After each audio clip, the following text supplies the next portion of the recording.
Well, that's not right.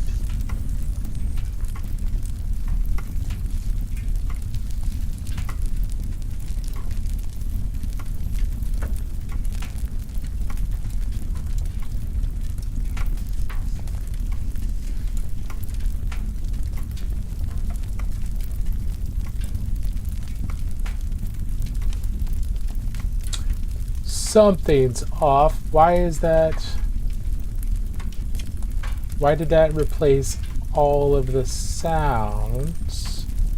Channel points. Happy birthday. Visuals and sound. Happy birthday.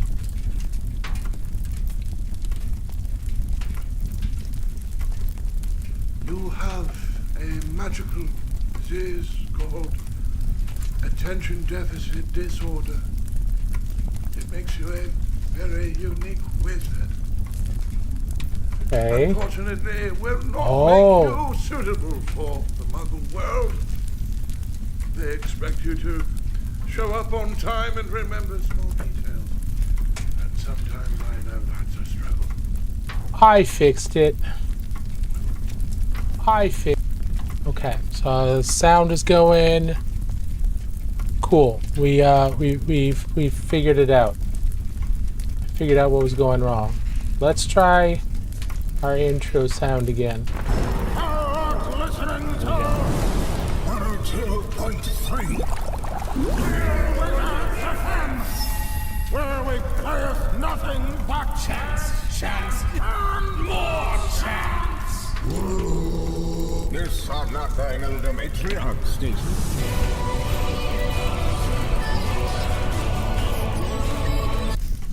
Alright, there we go. Much better.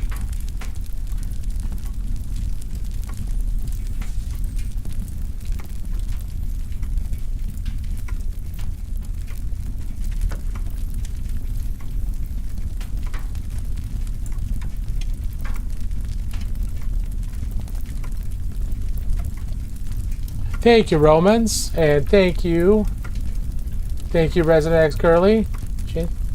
Thank you for the birthday wishes before. I appreciate them very much. Romans, you guys get a home okay? I hope the whole family is mightless, as you were making sure when you got home.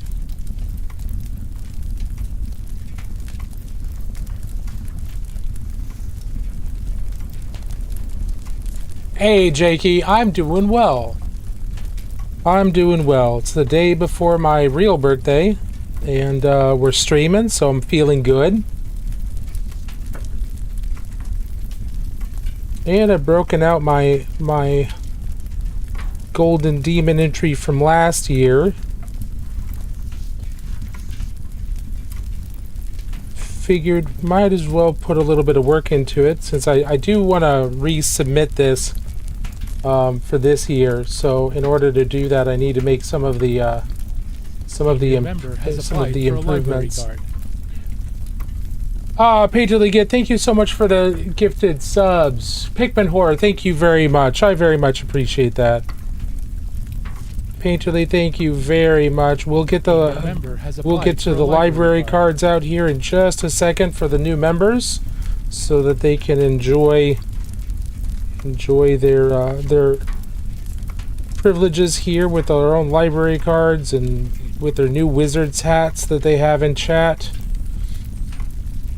We'll get those out here in just a second. Hey, Big Biscuit, the color's so cool. Oh, thank you so much. Yeah, it's Monument Hobbies Jade Trio. They have 3 jade colors: dark jade, jade, and bright jade. And they are beautiful colors. Now, I'm also using Pro Acryl's equivalent to Dark Sea Blue. They call it Dark Sea Bin. It's this really, really dark, desaturated kind of greenish blue. So I'm using that for the darkest lines. And then when I want to push the highlights farther, which I need to, I'm going to be mixing in pale yellow into bright jade to make it even brighter. Painterly, I very much appreciate that. Thank you so much. Have you get those jades? Yeah, they're great. They're great. Here, let me block everybody's view for a second while I pull out new library cards here.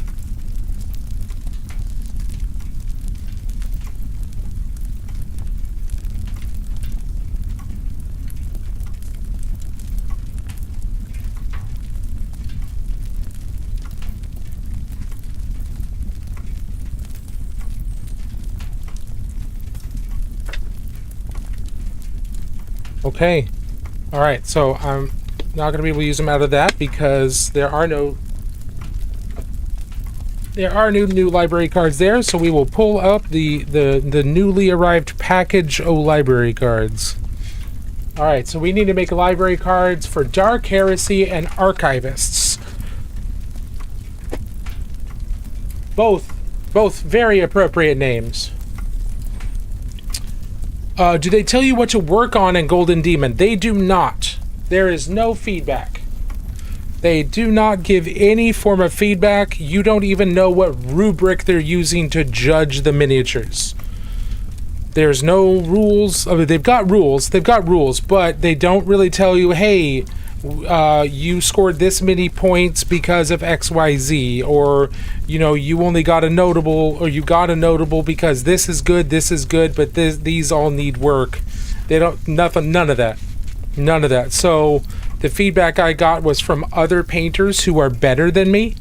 So I showed my miniature to them and asked them, hey, Embeddis, I asked them for some feedback, and they said mostly it's the definition.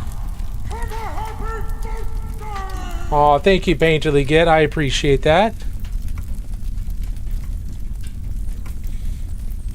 Okay, so we have 2 library cards to fill out. First one is Dark Heresy, so let's fill that out. Oh, wait.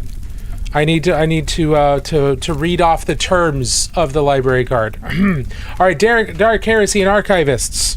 Here are the terms of your library card. The bearer of this card is granted permission to remove materials from the Great Library for a period of no longer than 30 days.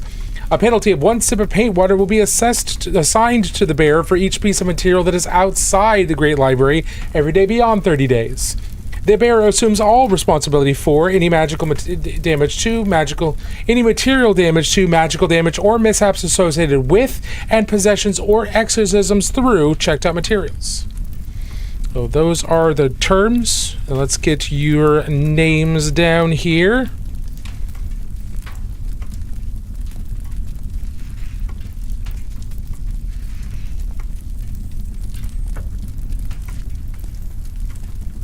Dark Heresy and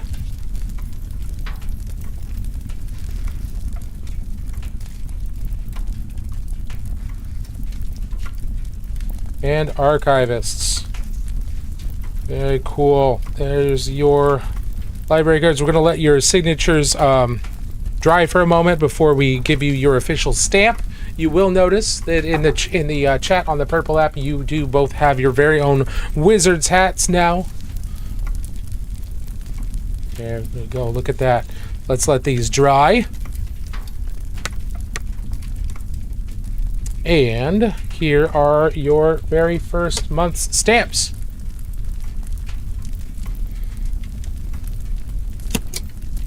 It's 1. And then there we go. Look at that. Beautiful. Look at those stamps. Absolutely beautiful.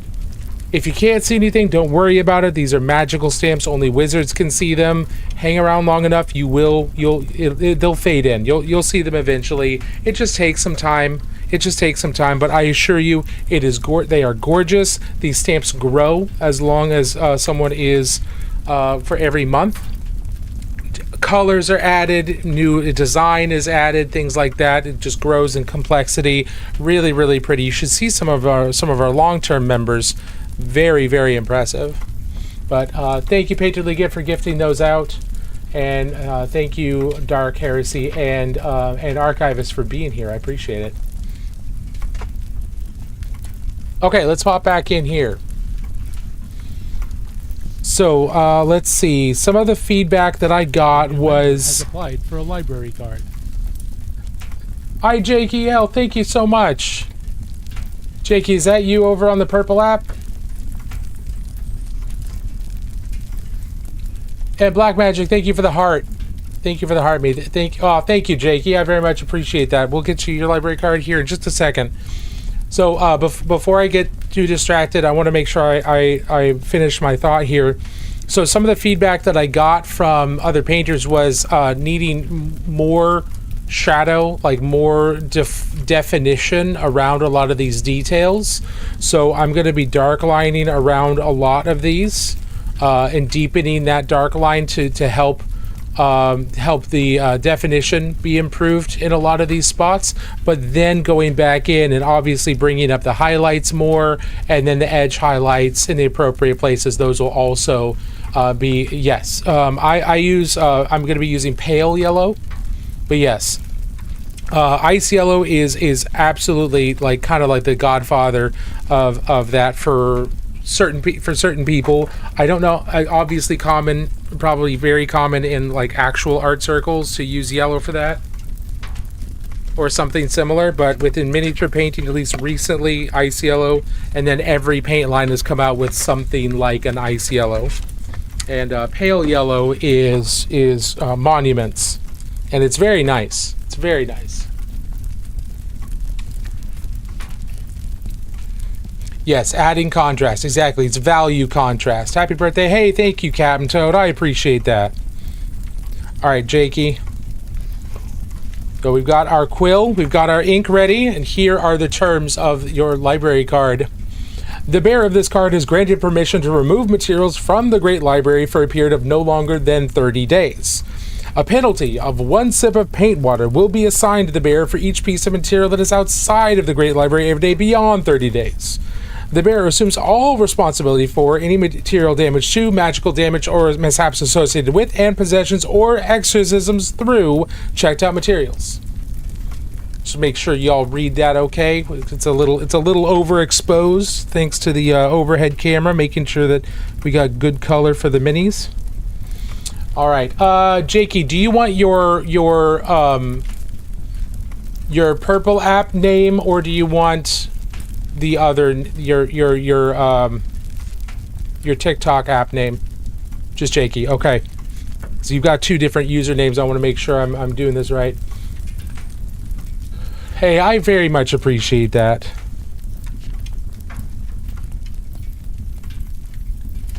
Make sure I'm spelling this right. All right. Look at that. Jakey, there we go. Now we're going to let that dry. I'm going to make sure I don't spill my ink by putting the lid back on. Always put the lid back on any of your inks, any of your washes. You don't want to spill Nolan oil everywhere. That is a tragedy every time that happens. All right. All right, here is your stamp. Boom, look at that. Look at that. Absolutely gorgeous. Now, if you notice over on the other app, you now have your very own wizard's hat that you get to wear around the Great Library. And enjoy those emotes as well. Let's see. Yes, ice yellow. Appreciate you, and I appreciate you. I appreciate y'all being here. All of you. Hope you're all doing well. That's so cool. Thanks, Captain.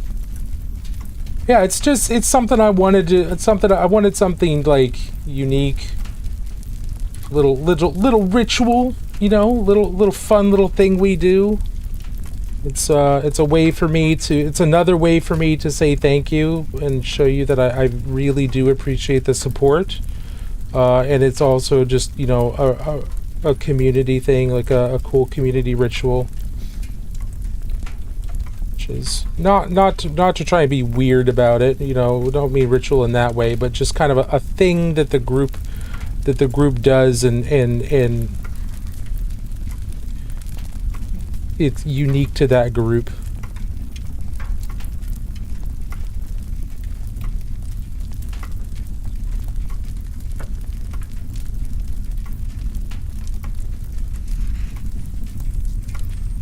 Okay, so it's not going to be super obvious for a lot of these because I'm going in small areas, but I am using a darker teal color here, and I'm using a very sharp tipped brush. Right now, I am using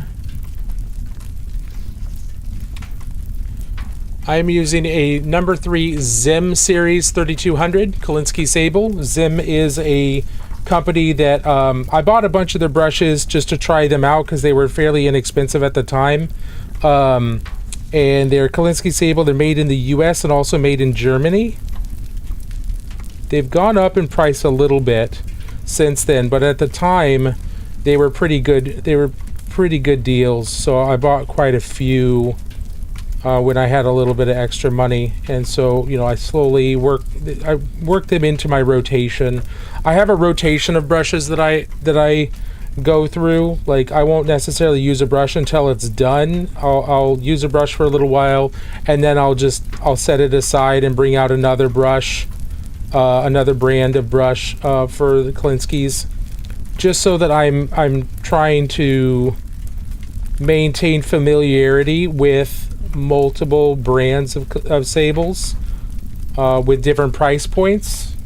That way I can speak to the qualities of each one that I've been using, because I'm familiar with them, and I don't want to sit by and only sit with one brand for a very long time, because then, you know, I'll lose perspective on what makes different brands useful, and I don't think I'll be able to speak to each brand very well. How well do they hold a tip? They hold a pretty darn good tip. I have used this one before. I don't have an idea of how many hours I put into it, but the biggest thing that I do is I use the side of my brush most of the time when I paint, and then also I'm very, very light. I'm very, very gentle with the brush. Now, a lot of painters are not gentle and they destroy brushes very quickly. That's just how they paint. You know, it's just what their muscle control has. It's what their practice has resulted in them being pretty rough on brushes, and that's different from painter to painter.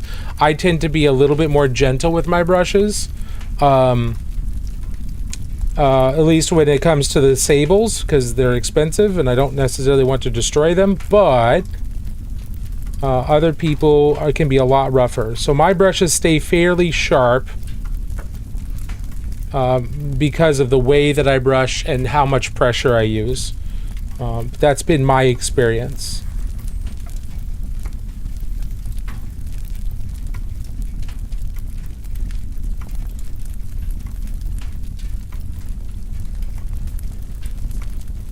I am using size 3, yes.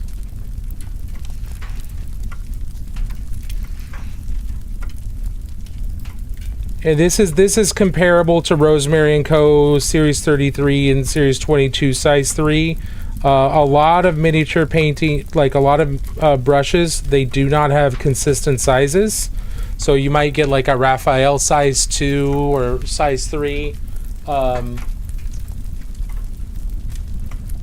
Let's see, what's a good example? So here's a really dramatic example. Do I have any plans tomorrow? I'm supposed to work, and then tomorrow night I'm probably hanging out with a friend for our weekly movie night, but I don't know. I'm not sure. My weird ritual is I lick all the brushes at Paint Club. Oh, that's interesting. Okay, Painterly Git. Include madness to bases in my goblin army before bedtime. Nice. Okay, so here are two brushes They're both sables.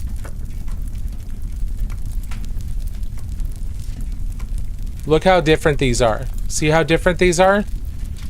Now look at the sizes.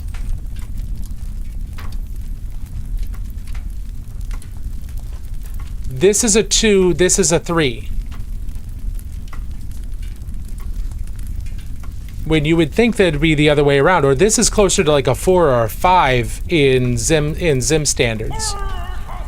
Just so you know, it's a good idea to keep in mind. See if you can get, if you are getting ready to buy new brushes, see if you can find pictures online for like, hey, what does this brush look like compared to this? What does this size look like compared to this other brand size 2 or something like that? See what you can do to find that, because it's going to be really helpful, because there's very little standardization.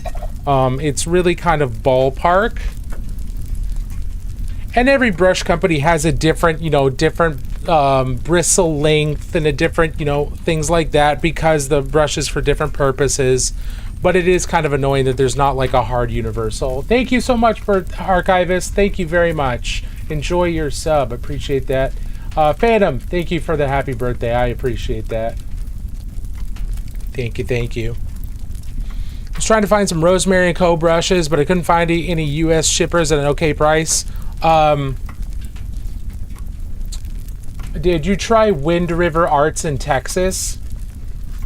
That's where I bought mine a couple years ago.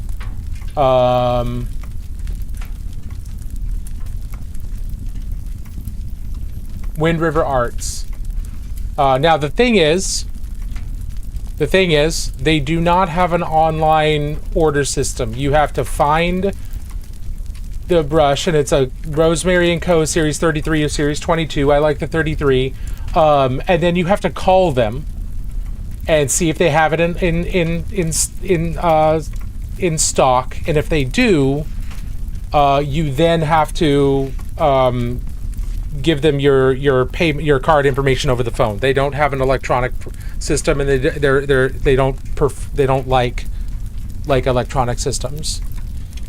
So that's the only place I've been able to get them. Dream big. Thank you so much. How are you doing? Da Silva, how long does it take to paint one mini to parade standard? Parade standard. If we're talking about higher than tabletop, are we talking like competition level, display level, box art level, or are we talking like better than tabletop? It looks good, but it's not gonna not necessarily gonna win. It's not gonna be used for box art. Because parade level's not a phraseology that I use, so I want to make sure that I'm thinking about it in the right way. I'm thinking about it in the same way that you are. Because for me, parade level would be like high tabletop, like HQ level tabletop, which is probably just below display. And if I were to say that, I would say probably 5 or 6 hours, maybe 10 hours for me. But that's going to be different for different people. Because I really want to put my all into it without putting dozens and dozens of hours in. I don't know if that's helpful or not. I hope that's a helpful answer.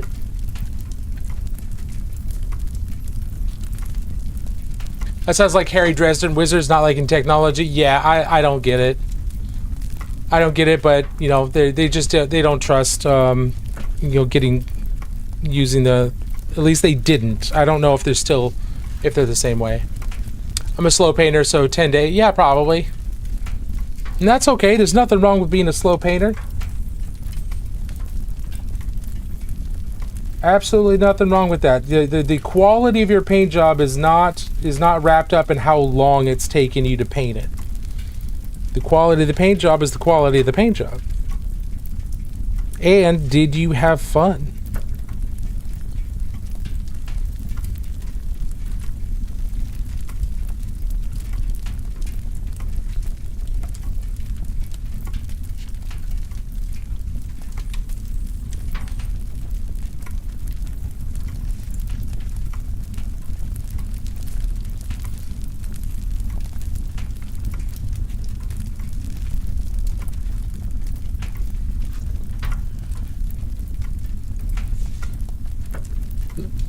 Looking Killer Man. Hey, thank you, Tabletop. I appreciate that.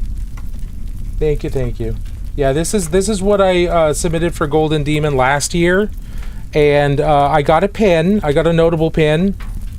And now we're just, you know, since Adepticon's coming up, and I'm gonna resubmit this for. I said it last year I was gonna work on this and resubmit it for Golden Demon. So I figured, hey, birthday stream, why not? Let's do that.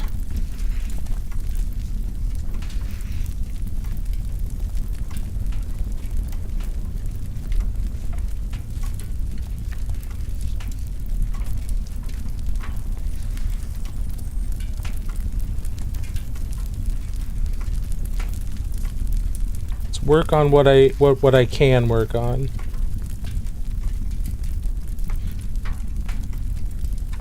You're planning on being there as well? Excellent. Yeah, Adepticon. I had fun painting one. It was a couple years back at Adepticon. There was a guy named Ryan. He was awesome. Aw, thanks. Are you? I know you're probably mostly memeing. Are you not having fun painting? Are you not having a good time? It's okay to not have a good time all the time, but if you're never having a good time painting, we got to figure out what's going on there. We got to get that joy back in. Got to get your creativity back in so you can be happy. Painting, enjoying what you're painting is very important. If you're not having fun at least part of the time, you shouldn't be painting that. You should be painting something you're going to have fun with. Have you been playing any Necromunda recently? I haven't played Necromunda since the campaign ended. I've been working on getting some stuff for like Cyber Savage and Battletech ready. I haven't started. I haven't actually played any games other than those games of Cyber Savage recently. But I've also been okay. I've been okay. I haven't been missing it gaming at all. I don't need to game all the time to feel connected to everything, but I am looking forward to getting into Battletech again, working on my Wolf's Dragoon some more. I don't know when's the next time I'm going to be able to play Necromunda. I do kind of want to do a rotation of games if I can. I don't want to just stick to one game. Still want to paint Necromunda. I've still been picking stuff up for it. I just need to I've got other things I need to work on too.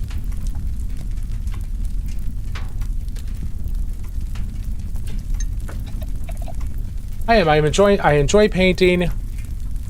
This year I want to finish my army. I have 38 minis to go, 5 Goblin Spider Riders. Excellent. Painting should be fun, I agree. Just to look, only been painting for like a month and a half. Okay.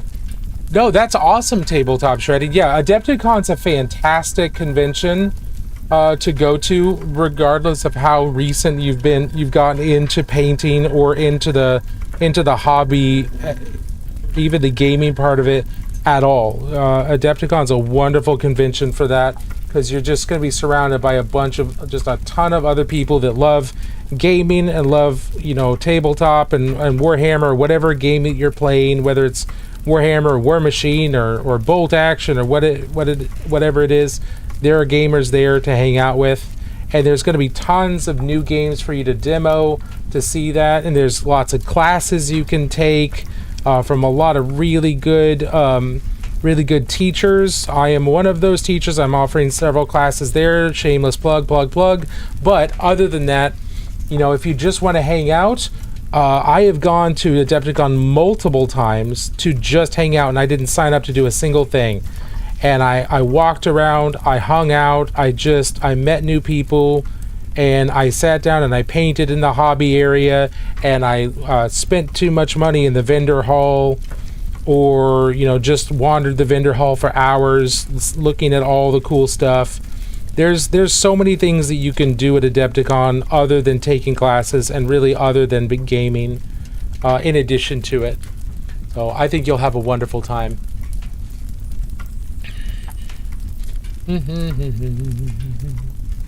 Do you need terrain or anything like that? Oh, my shop's got lots of terrain. Why? What you thinking? What you thinking? Have you ever painted any military stuff like Trench Crusade or Bolt Action? I've not painted Bolt Action. I have painted some Trench Crusade stuff. In fact, I did buy myself the new Trench Crusade plastics. I've got them over here in a bag, and I also backed the Trench Crusade Kickstarter for the Trench Pilgrims and the Heretic Legions. So we will be painting those up eventually as well. And then I did the original Trench Crusade Kickstarter back during COVID. I backed that, and we painted all those minis, almost all of those minis as well. And so those were all resin cast instead of 3D printed, and those weren't even, there wasn't even a game associated with them. They were just, fun miniatures for people to paint. Like to renew their membership. Thank you so much for renewing. We'll get you your renewal stamp here in just a second. I'm kind of locked in at the moment, trying not to miss this line, but I am missing the line. Trying to get more definition to some of these panels that have creases in them, and that those creases are disappearing because I don't want to lose those. I want them to be more defined and more obvious, just so it's easier to read. Helps it look more three-dimensional. Hey, Ford, how are you doing? Let's get you your... And I have a miniature that Ford gave me at last Adepticon from Bombshell Miniatures, which is a Trench Crusade mini, and we need to make sure we're painting that as well. Because I'd like to get that back to Ford. I'd like to give that to Ford as a thank you after it's painted, so I can hopefully do that at Adepticon. Ford, are you going to be at Adepticon? I'd love to paint that up and get that back to you. Because thank you for letting me have it, but I want to make sure that you've got it too. All right, Ford, here is your library card.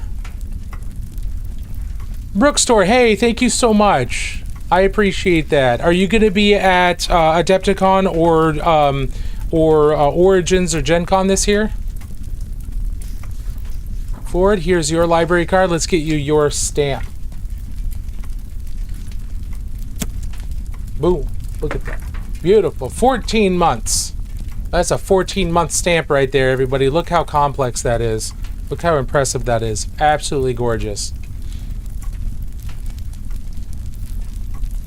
It's a thing of beauty. It's a thing of beauty. That's what it is. Origins at Gen Con. Excellent. Well, I should see you at Origins. I am not going to Gen Con this year.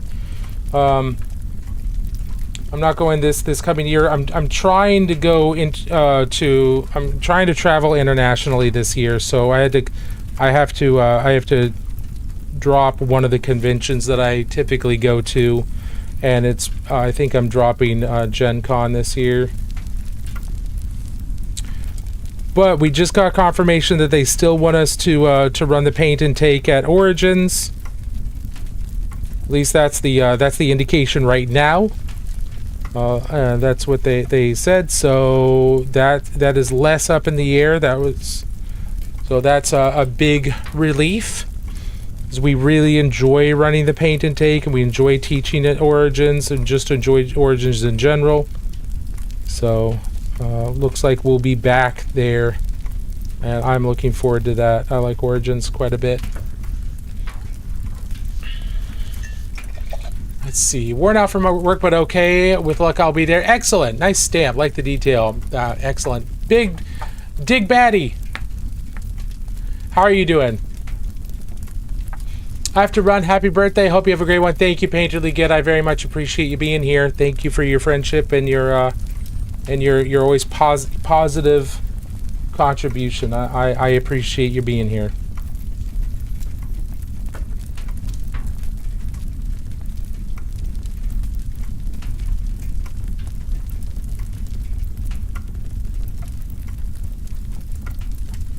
Also, happy birthday. Thank you. I appreciate that. And if you don't want to type anything in chat or anything like that, there is a happy birthday redemption with a voice line from has applied for a library Punky card. Doodles. Grabbed it from him because it's amazing. But you can use free channel points to do that. Doesn't cost you anything. It's just fun. There are other voice lines in there as well if you want to check out. They're a lot of fun as well. I think I've picked some bangers just to have for fun.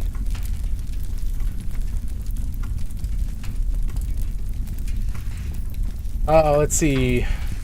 Oh, Painter the Gift, thank you for that. Thank you for that parting gifted sub to Dig Batty. Well, Dig Batty, we will get you your library card here in just a moment. Please stick around. That way we can get you read in and you can get your stamp. You do already have your wizard's hat. If you look at your messages in chat, you have your own wizard's hat now that you're a member of the Great Library. So enjoy that, but we're about to get you your own very own library card as well. A new member has applied Sabbath for a Paints, thank you library so card. much.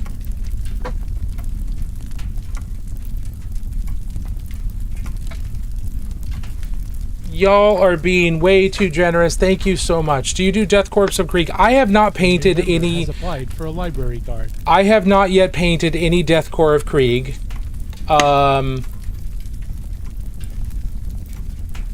Yeah, I have not painted any Death Core of Krieg yet. I have no objection to painting Death Core of Krieg. I have some of the. I think I still have the kill team. Mana pool, are we? Oh, thank you so much for the bits. And Frozen Hobby Workshop, thank you for the prime. I very much appreciate that. Y'all are great. A new member has applied for a library card. I want to make sure I'm not missing anything here. I have not yet painted any Krieg. I have no objection to painting Krieg. It's just it hasn't come up as a priority. If I was playing Kill Team, I probably would have painted them, but I'm not playing Kill Team right now. So yeah, but no problem with painting them. I think they look pretty cool. Has applied for a library card. Oh, Ford, thank you so much. Things are going pretty well this evening. Okay, let's make sure I don't want to get too far behind. So why isn't...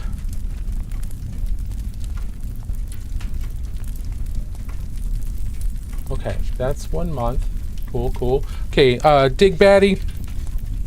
Here are the terms of your library card. And this goes for everybody else who hasn't had a library card yet, so listen in. Oh, it's interesting. Well, I'm glad you were able to get it to appear here. All right, Dig Batty and everybody else who just got your very first subscription, your very first month here. Here are the terms of your library card. The bearer of this card is granted permission to remove materials from the Great Library for a period of no longer than 30 days. A penalty of 1 sip of paint water will be assigned to the bearer for each piece of material that is outside the Great Library every day beyond 30 days. The bearer assumes all responsibility for any material damage to, magical damage, or mishaps associated with, and possessions or exorcisms through checked out materials.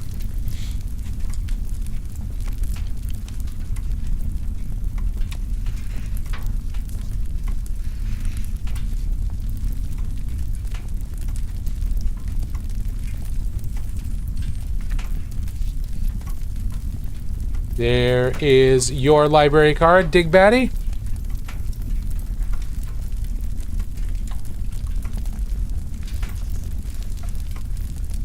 A wizard would like to renew their membership.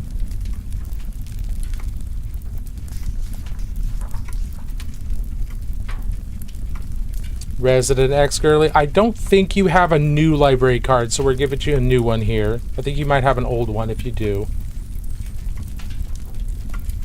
That's a really nice looking dip pen, by the way. Thank you much. Yeah, this was a gift. This was a gift from Tara and her husband, who pop in every now and then. They have been longtime supporters of the channel. They've both been really busy lately. They are fantastic. Two very, very dear friends of the channel.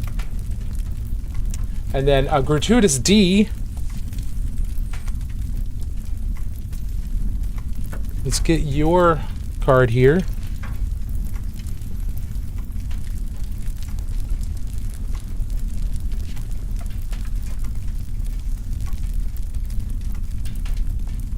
Gratuitous D. And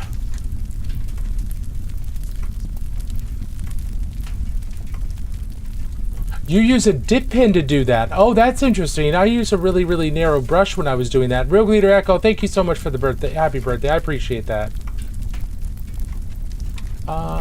Purple Spark. I could have sworn you have a card. It's not gonna be easy to look that up.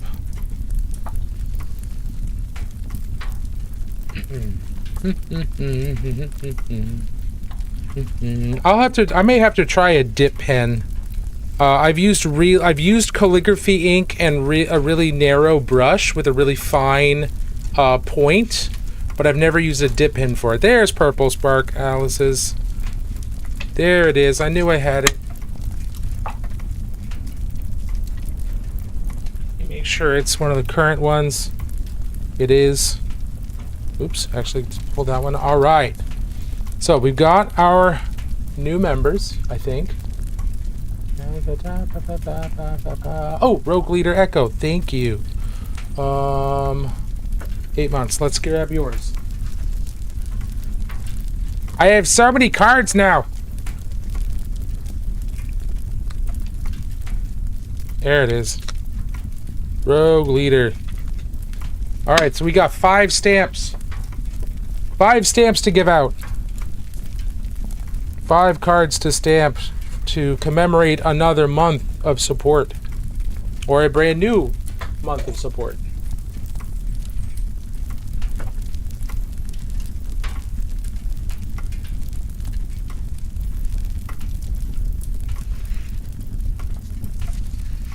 Okay, dig Batty.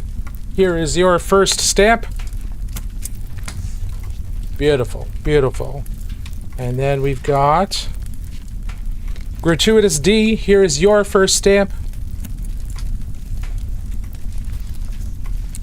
Resident X Girly, here's your first stamp on your new card. It will update. Don't worry, you're not losing everything else. All of your the previous design is going to magically appear here. We're good. We're good. The library knows it's going to take care of it. Doesn't want to lose that for you. Rogue Leader Echo, there's your stamp. Thank you so much for 8 months. And then Purple Spark Alice, here is your stamp as well. Beautiful. Look at this. We got some brand new designs in progress. We've got an 8-month, and we've got some longer term designs here, all in the back of these library cards. If you can't see anything, don't worry about it. These are magical stamps. Only wizards can see them. You have to be exposed to magic long enough for it to actually appear in front of your face when you're looking. They are here. They're beautiful. They're gorgeous. Stick around. You will see them eventually. All right. Let's get back in here. It's an excellent stamp. It goes well with others. I agree. I agree with you. It takes a touch to get right. There's a small risk of scraping paint. Otherwise, yeah, that's the thing I was curious about when I thought about doing a dip pen. Works well in larger flat areas. Not so great on minis. I do a lot of ducks from Epic Duck, and I print that about a 2-inch tall. Not a lot of dips and crevices in those minis. Gotcha. Yeah, that worked very well for them. I do think that the really narrow, fine-tipped brushes, this is too big. It's got a good tip for it, but I think it's going to be too big to get down into the creases. I think those would be really good for black lining on something so small, but that's what I was using, and what I preferred to use when I was. I did I haven't done anything comic book style in a bit, but I did an Underworld Skaven warband. Warhammer Underworlds, the very first Skaven warband. We did that in comic book style. I did the Gene Stealer cult, Necromunda Gene Stealer cult. We did them in comic book style. Those were a lot of fun. That comic book style was really satisfying. It was really cool. It's definitely something I'd like to do again. It's not something I do very consistently. Ooh, we got a hype chest stamp. Thank you all for the hype chest. Oh, nice. We got a respectfully no emote. Comic style was my skill goal for 2025. I really enjoyed doing it. This year I'm taking digital sculpting classes and gunpla classes at Adepticon. Nice. Are the gunpla classes, are those with Nessie? And Nessie knows? Or are they with somebody else?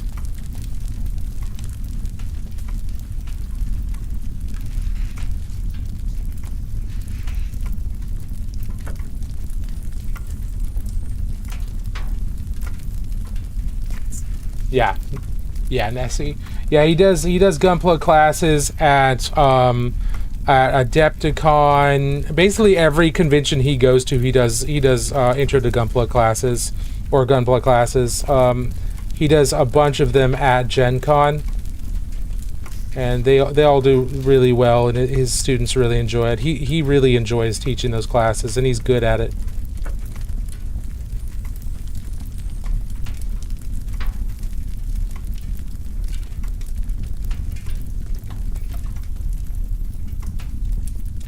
Now you see what I'm doing is right now I am finding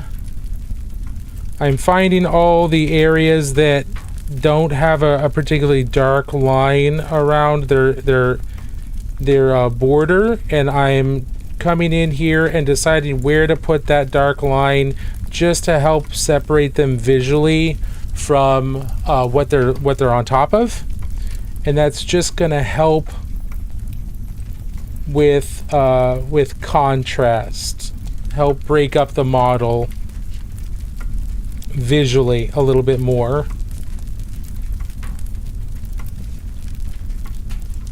And this is one of the pieces of feedback that I got, that there's a lot of pieces that just aren't very visually distinct, and increasing their distinctiveness is going to help the whole model look a lot more put together and a lot more well rendered.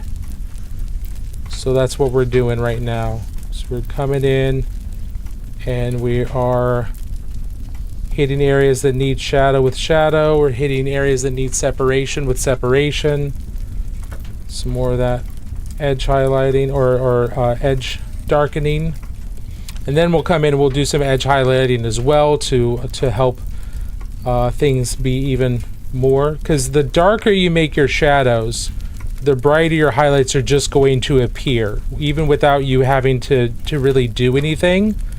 If your shadows look darker, then everything else is going to jump up in tone. They're going to jump up in value relative to your darkest shadow.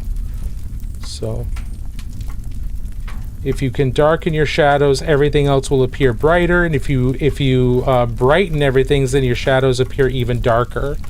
So it is kind of self-reinforcing.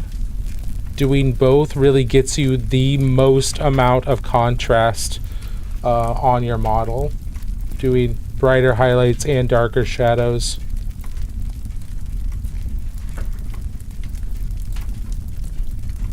And there are painters who they'll work their shadows down all the way almost to black, or all the way into black, or you know, they're like close enough to black to make no difference.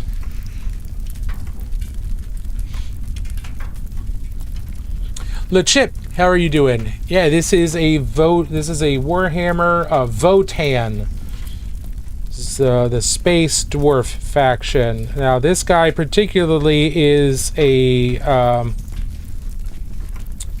one of their sapient robot citizens. So the Votan have no problem with AI. In fact, unlike the Imperium, the Votan consider AI to not be abominable because their leaders, the main things that drive their entire society are gigantic AI computers that kind of create a conclave together for each clan.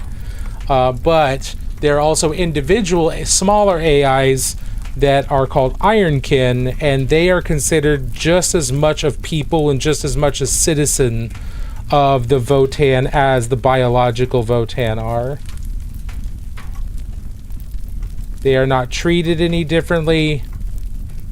They are not thought of any differently, other than just, you know, you're biological. You're not biological, I am. That's it. They are considered, they are still kin. Kin are kin in the Votan. It doesn't matter if you're a bucket of bolts or if you are a bucket of blood. It don't matter. Hey, Julia, thank you so much. I appreciate that. Same but different. Yes. Same but different.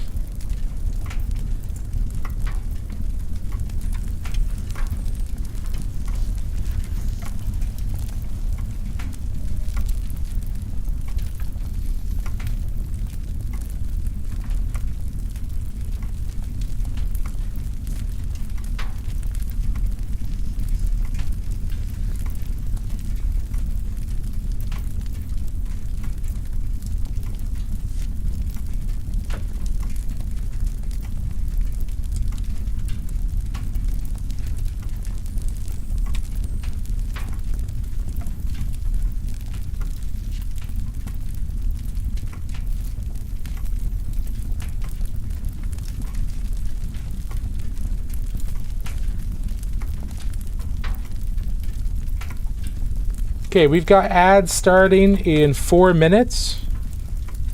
So when that starts, we will take a 3-minute break. My recommendation to everyone, if you want to stick around, is to stand up, walk around, get some water. I'm gonna be getting some water. I'm gonna rehydrate myself because I'm getting a little toasty.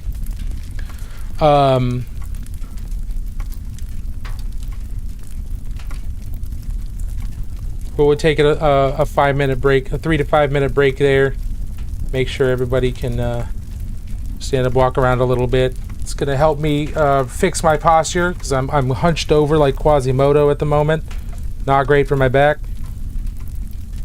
My old man back. I just hit level 42, so I am officially an old man back. Middle-aged back. Not happy about it. Not happy about it. They gotta be careful. Okay, I was about to say the Votan sweeps my board every time I play with my friend, but didn't know they're an AI civilization. Yeah, so there are biological members of the Votan, and there are the AI members of the Votan, and they're all consider each other equal under the Votan.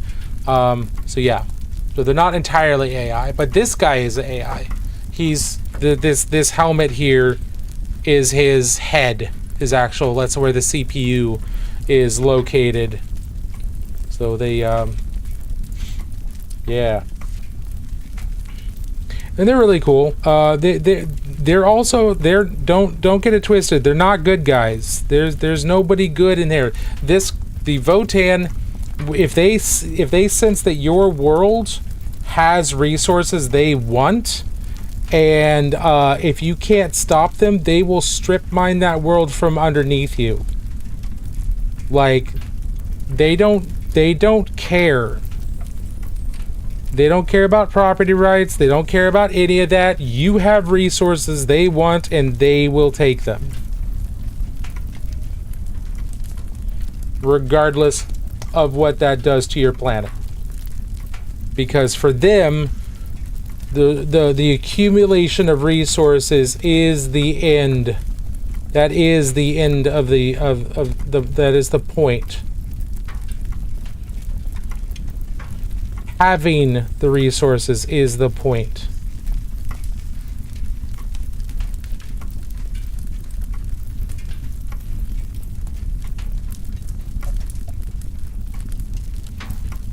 You have a fire camp there or something? Yes.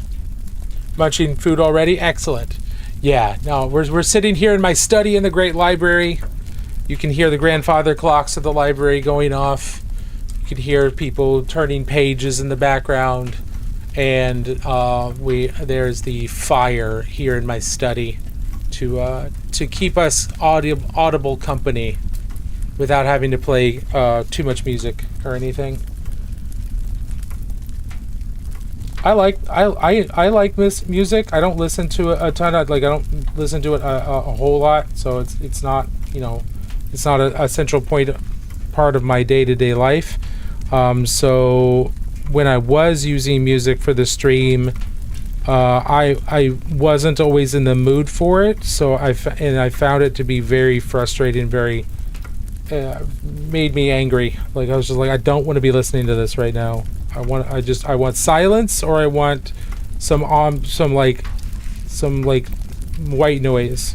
But I also didn't want to make you guys just sit there with like my heavy breathing as the main soundtrack. So I tuned the microphone to be able to hear my fireplace here in the Great Library.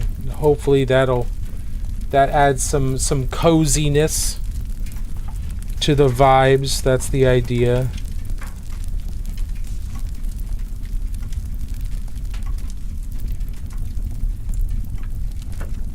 Okay, ads are getting ready to start here, so we're going to take a break.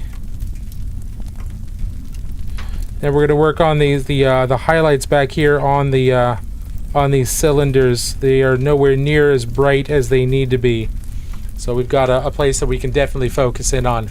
So we'll be back here in just a moment. Looks like turquoise. Yeah, it's Pro Acryl Jade. And yeah, we'll be right back. Thank y'all for sticking around.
Okay.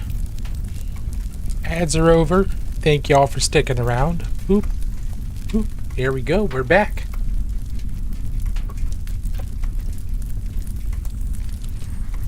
Let's see.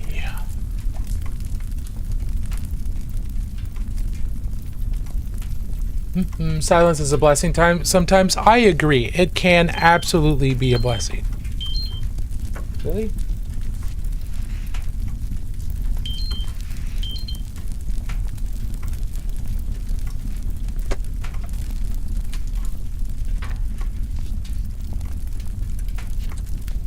Okay, so one of the things that we're going to do is find places where we can push the highlights, especially around the head, around the shoulders, like this area here, because this is where the eye is going to look the most. This is where the human eye is going to see, and where it's going to focus on, just because that's what humans do.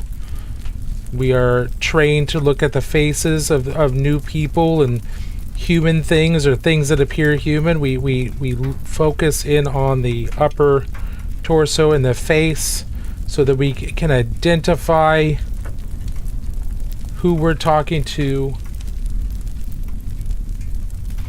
And so we do the same thing in art, and we do the same thing. It's one of the reasons, I'll bet it's one of the reasons why mannequins don't have, a lot of mannequins don't have faces.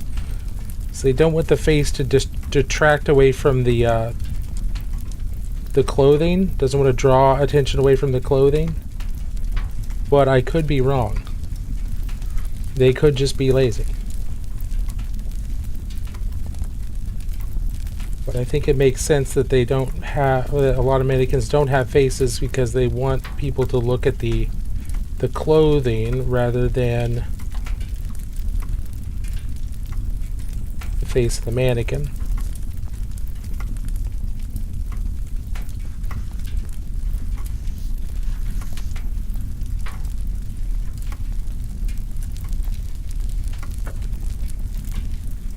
Bring these edge highlights up a little bit here.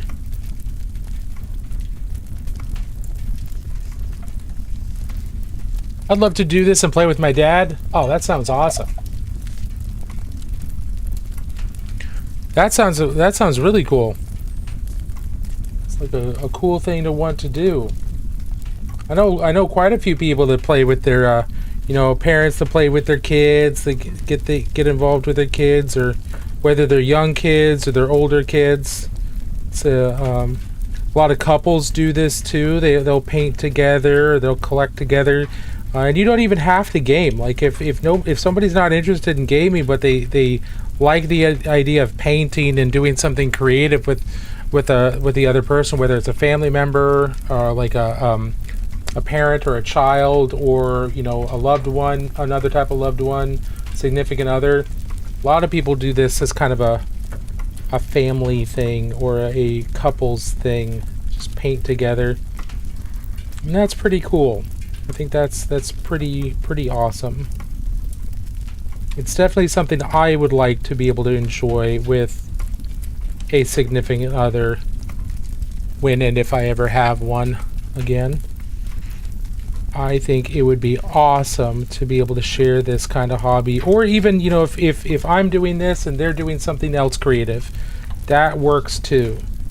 But being able to geek out over nerdy and creative things together, I think that would be pretty special, pretty awesome. I mean, it costs a lot. I'm young, but my uncle does this, and he has his little spot to paint. Sure, yeah.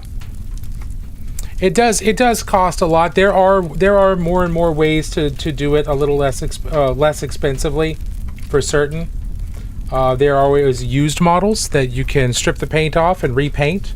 A lot of people do that. I've bought quite a few used models. In fact, I just bought this model, and it was just the legs and the torso and the helmet. And then I used extra bits from other things to finish this guy. But this was a used model, And you can still see some paint from the last person that I couldn't get off. So I stripped most of the paint off, tried to get all of it. I think this paint's trapped under some super glue, so I wasn't able to get that off very easily, and I didn't want to scrape the super glue and destroy the details. So, you know, this was a used model that was less expensive than if I had bought it brand new back in the day. So, eBay and things like that often have lots of used models like this that you can either repaint or they've never been painted. There's also 3D printing. A lot of people getting into 3D printing. So if you've got access to a 3D printer, that can make it a lot less expensive too. But yeah, you are correct, and I am not minimizing that it is expensive. You are absolutely correct. It is an expensive hobby if you want to play Warhammer, but if you just wanted to paint, that is not anywhere near as expensive as just playing Warhammer, because Warhammer requires so much more to play than it does to paint.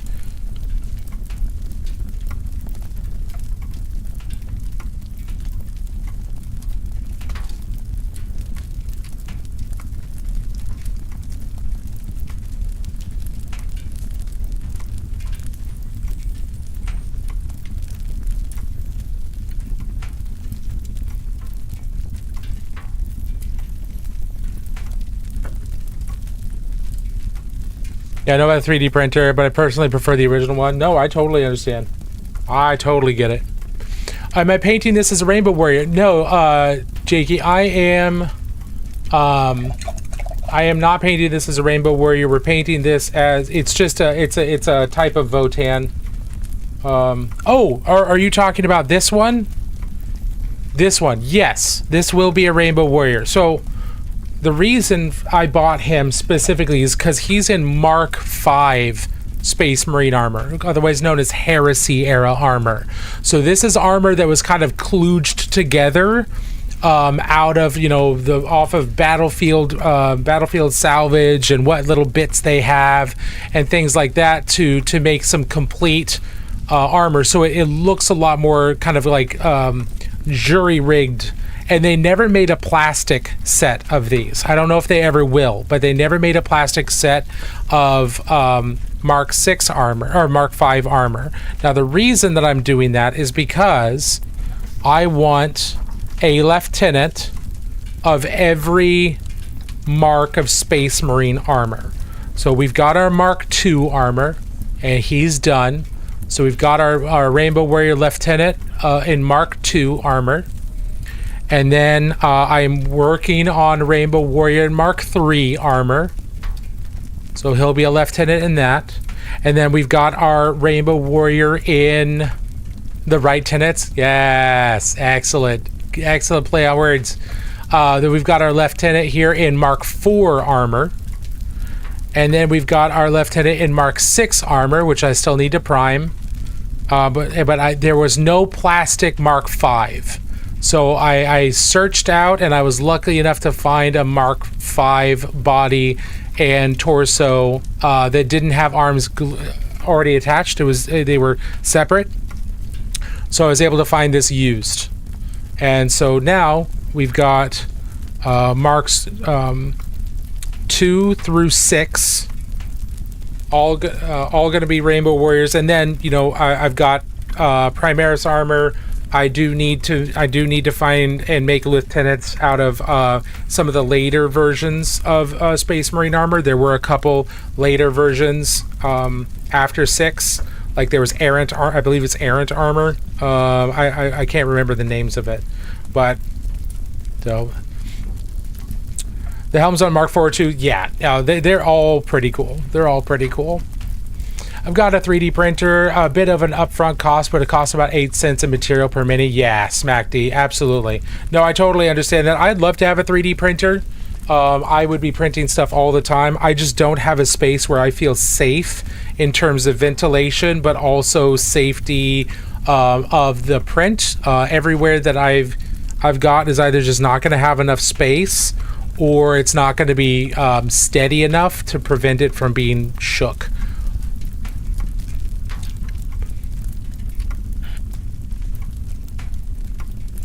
I've spent about $40 on some decent brushes and a base set of paints, and it does everything I need perfect.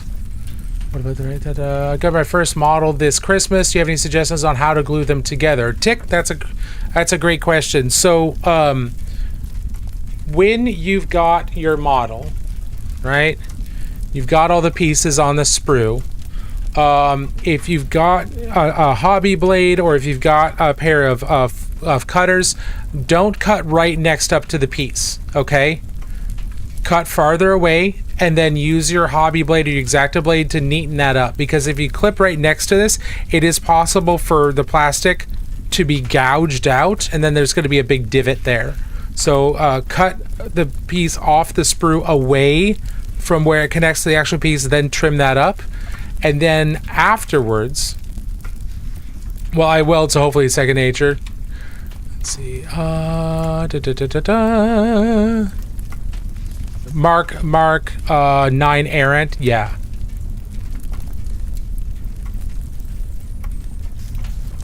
Yeah.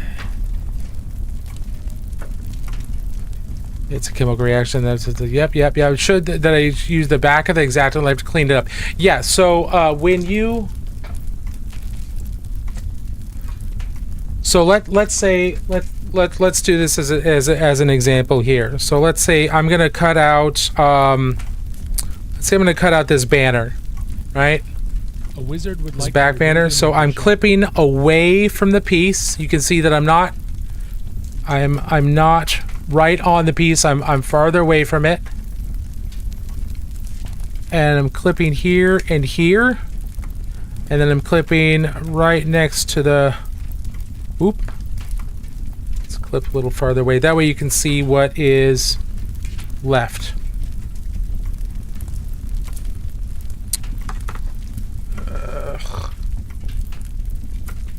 Okay.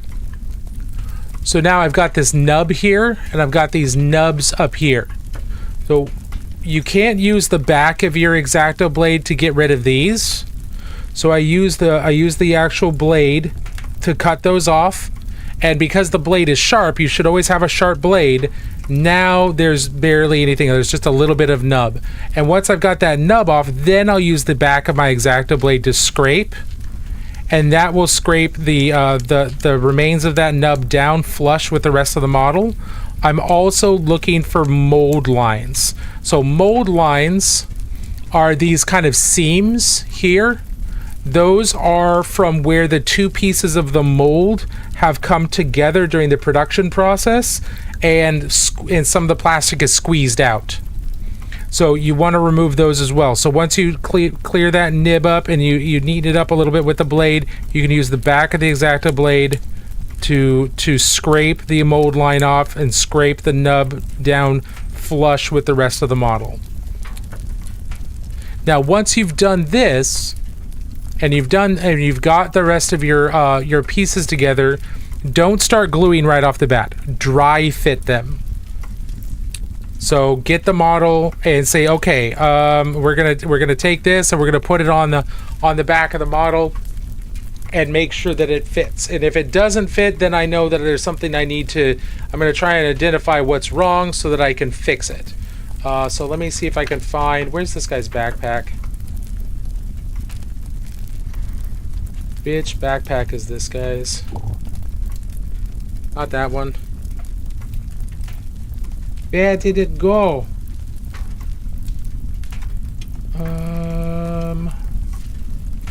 Where is your backpack, sir? There it is. So here I've got the backpack. It's primed, but you see you got this little nub up here. You got that little nub, and that fits in this socket right here at the base of the banner. So what I can do is once I got that cleaned up, I can make sure that it fits and that there's no big gaps or anything, and that tells me that, okay, yes, you've cleaned up everything properly, there's nothing else you need to do, and then I can glue it. So being very careful about removing the piece, cleaning it up, and without damaging it or damaging it too much, and then dry fit the piece before you glue. Those will help your assembly go much smoother and have a better product at the end, because no amount of paint is going to fix a badly assembled model or a model that's got big gaps or anything like that. Paint won't fill those gaps. Paint won't fill things that are misaligned. So do the best that you can prior to completing the mini, or prior to gluing, to make sure that everything is working together properly. Those would be my biggest tips for assembling models, because I think that's going to impact the most. That's great information. Thank you, sir. I appreciate it. You're very welcome, Tick. Very welcome. Let's see. Happy birthday, buddy. My birthday is on Monday. Oh, very cool. That's awesome. I'm dead again. Well, happy birthday to you. Happy birthday, to you. Happy early birthday. Just put together my first mini set in Furnace Squad, and this is super helpful. Excellent. Glad to hear that, PWW, Aries. I'm glad to hear that's helpful. That's what I want. I want to be helpful. This Mechanic Games, well, happy birthday. Hey, thank you so much, This Mechanic Games. I hope you're doing well. Thanks for dropping by. Let's keep on working on building up the highlight here on the top of the shoulder. I am using some medium with this. I'm using Yosonia's Magic Mix. It's just a matte medium that I have and I enjoy, but there's tons of matte mediums out there. GW's Lamia medium is also useful. What medium does, especially matte medium, what it does is it helps the paint be more transparent so that you can layer it a little bit easier. But it prevents the paint from becoming too much like water. If it's too much like water, then it flows too much and it won't sit where you put it. But if you want it to be a little bit more transparent so that it's easier to layer, you can use matte medium and take that and make the paint more transparent while still keeping the same kind of behavior as unthinned paint.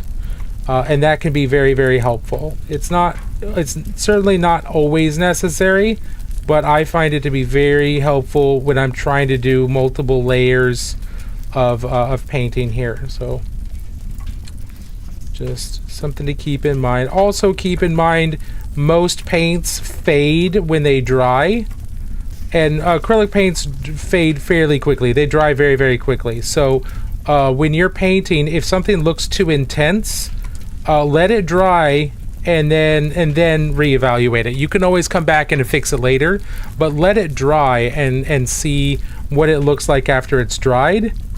Because if it looks too intense while it's wet, it'll fade quite a bit, and it might look okay by the time it's dry. So don't panic.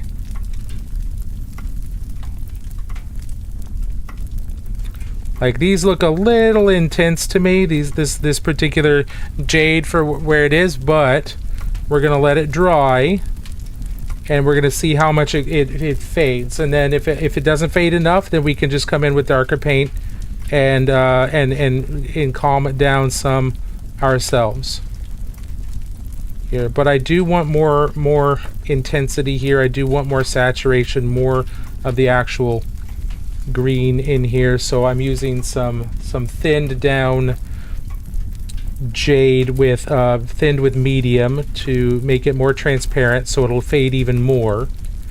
But I want to intensify this green because it's becoming overly too pale, and I feel like I'm losing a lot of the green. And I just want to bring the saturation back in here.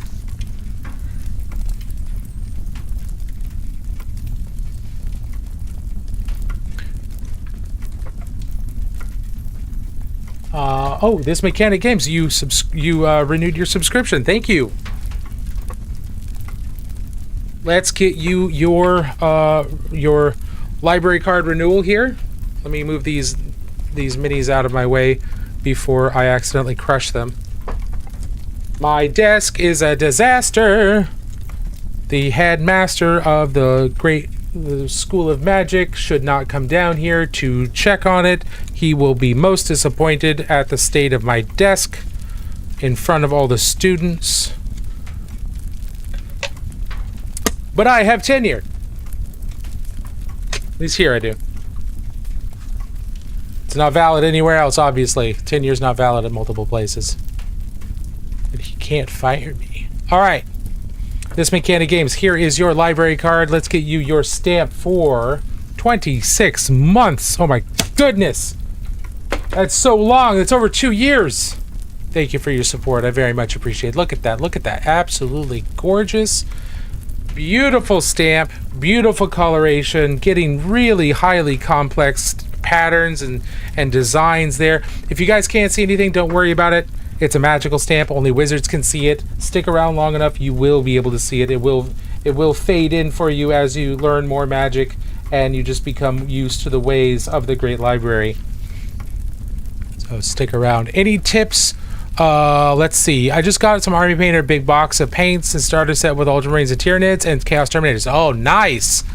Is Votan is your main army? No, Votan is not my main army. This is what I submitted to Golden Demon at Adepticon last year, and so it is what I'm working on for Golden Demon again this year. So I don't actually play 40k, not anymore.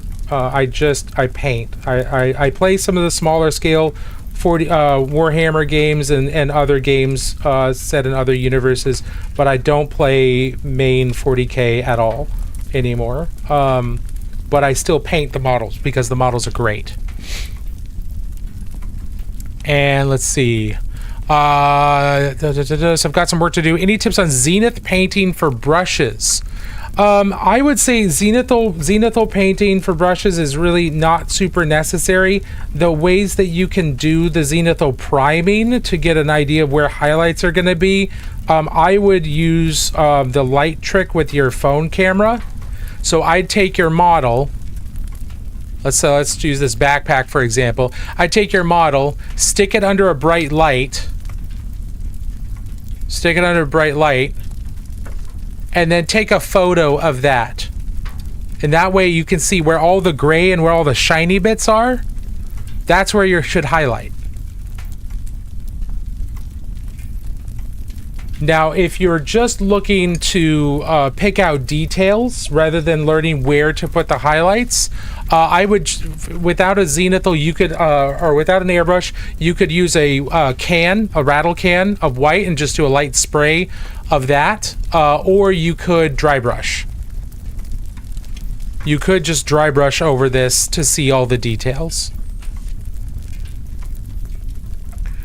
Oh, the light thing, yeah, I found that to be very, very useful, and I like spreading that idea around. I found it to be extremely useful, especially if I'm not zenithal highlighting something. So I don't zenithal highlight everything, but it also starts to give you like an idea of what light actually looks like when it's bouncing off of some of these surfaces, as opposed to like what some of the light might look like on some of the more, GW paint jobs and things like that, because their highlights are very stylized, and there's nothing wrong with that, but the highlights can look a lot more realistic, but only if you really want to. So don't feel like you have to go with realism. Don't feel like you have to do any of that.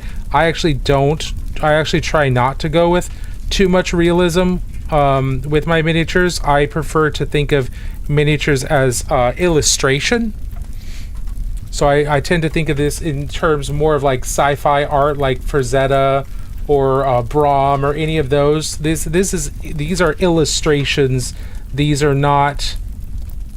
is not like scale modeling where I'm trying to replicate something as close to real life as I can. There's nothing wrong with doing that. There are plenty of people that do that and they paint their minis that way, and that is awesome. It's just not what I find to be interesting for me.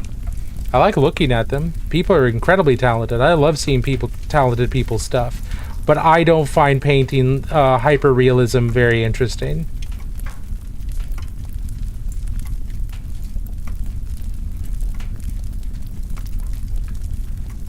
A huge reason for that is because I can't paint hyperrealism, but a reason I can't paint hyperrealism is because it's not interesting enough for me to try and learn. So you gotta think something is going to be interesting in order for you to really get your head around it and learn it.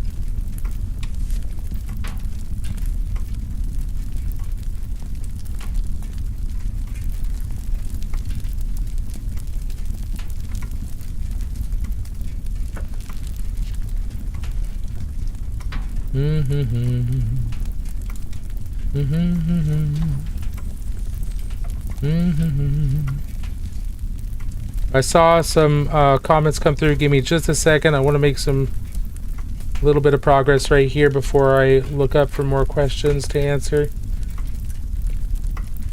Okay. Speaking of Braum, I may have to get over to Gary Con for a day because Braum is going to be there. Really? That's cool. Gary Con in Lake Geneva? Is that what we're talking about? Or this is a different Gary Con? It's the Gary Gygax Con, right? And isn't that still in Lake Geneva? Dude, if Braum's gonna be there, that's gonna be crazy. I love his stuff.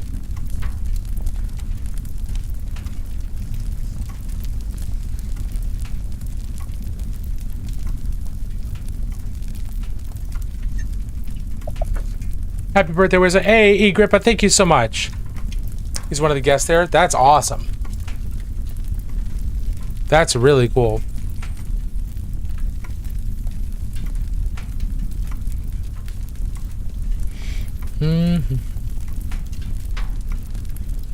Okay.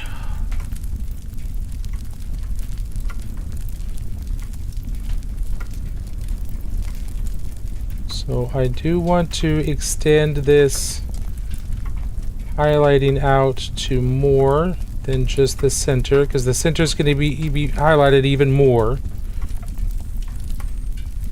So let's hit these fingies a little bit. Brighten them up a little bit. Okay, now I'm going to sweep my brush strokes up towards the top of this palm here.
Oh no, that's all right.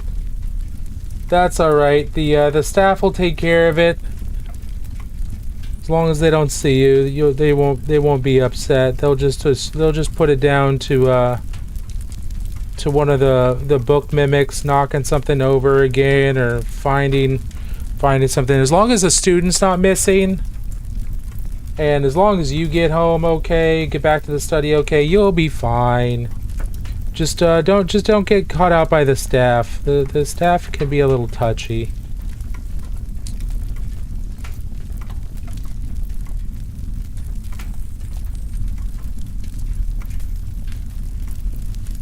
They're peculiar folk. They do a great job of designing the stamps every month. They do a great job of grinding the inks every month, but man, they can get really touchy with it. Now, if you're wandering around and searching, you do have the chance of running into one of them, and you know, they might warn you away. But as long as you haven't knocked anything over while you're wandering around, As soon as you disturb things and they see you, yeah, they get a little touchy. But otherwise they're fairly neutral.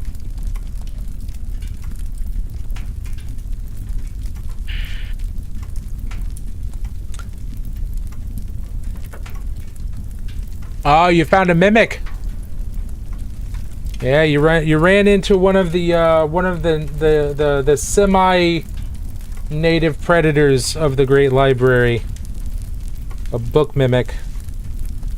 There are a whole bunch of them in there. Just gotta be careful.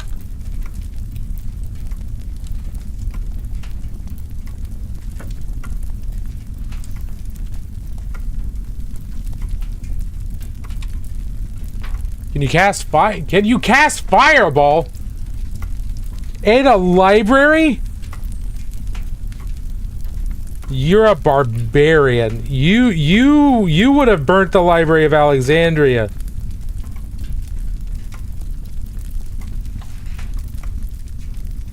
Don't even joke. The library is very sensitive. Still play Wizards in D&D. I didn't ask where. I said I cast fireball. Casca, no. Bad Casca. No fireballs in the library.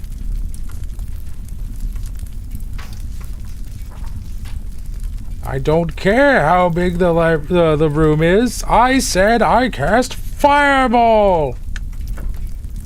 Let's see. I think.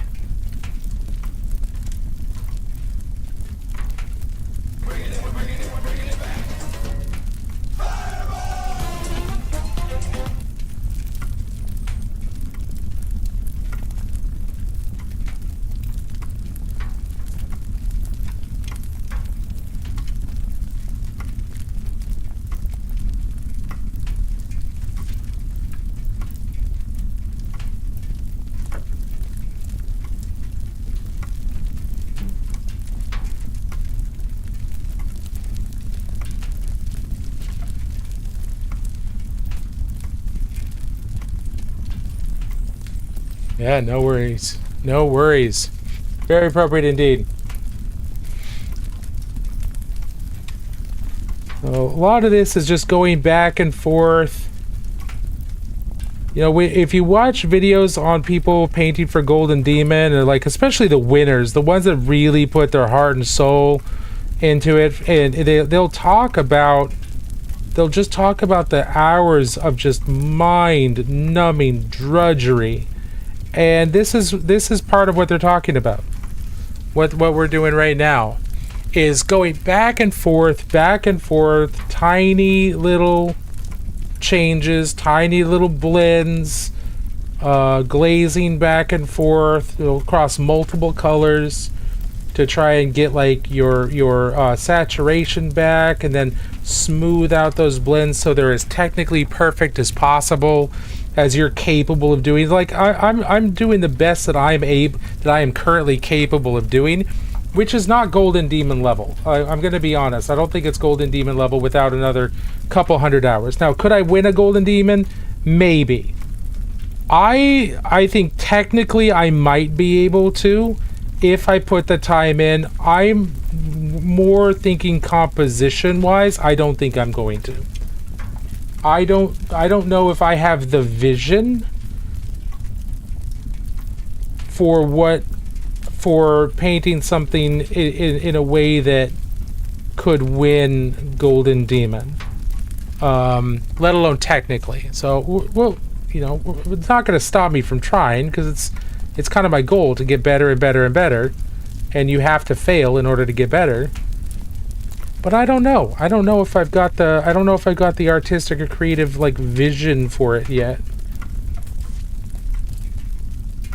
I know I have ideas. It's just executing those. But, you know, this is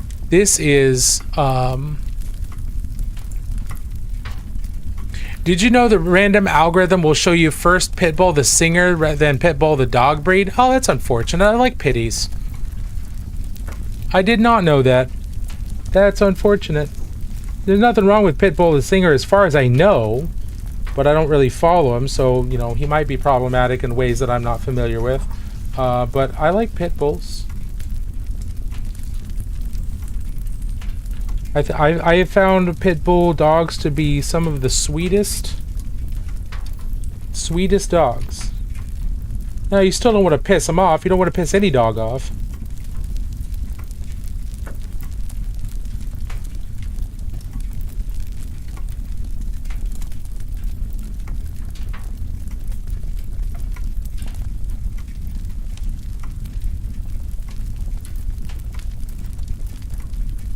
Heck, you don't want to piss a cat off. Man, have you seen people that have like gone through like a legitimate house cat attack? They are messed up.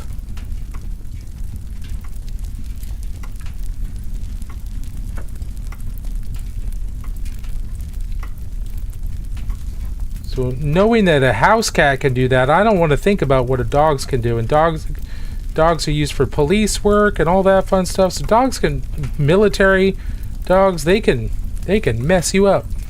So you don't want to piss a dog off ever.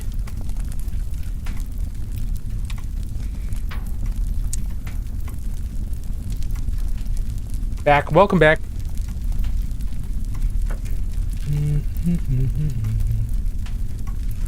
Got fireball stuck in my head now. Da, da, da, da, da, da.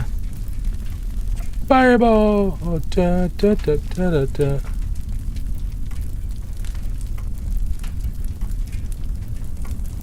A mad raccoon is worse? I can imagine that. Well, the raccoons are also adorable. And apparently showing signs of domesticating themselves. Or becoming more agreeable to domestication by humans because of some of the changes that are happening within their physiology. Apparently domesticated animals, their snouts, their muzzles tend to shorten. Because they're not needing to smell as much, I think. Because they're becoming more and more used to humans and relying on humans for food and things like that. It becomes easier to work with humans. Or easier to find food around humans, so they're kind of domesticating themselves. Which is interesting. That's happened with cats, that's happened with dogs, that's happened with few other animals that have been domesticated. There's also other signs there as well. But I think that's interesting.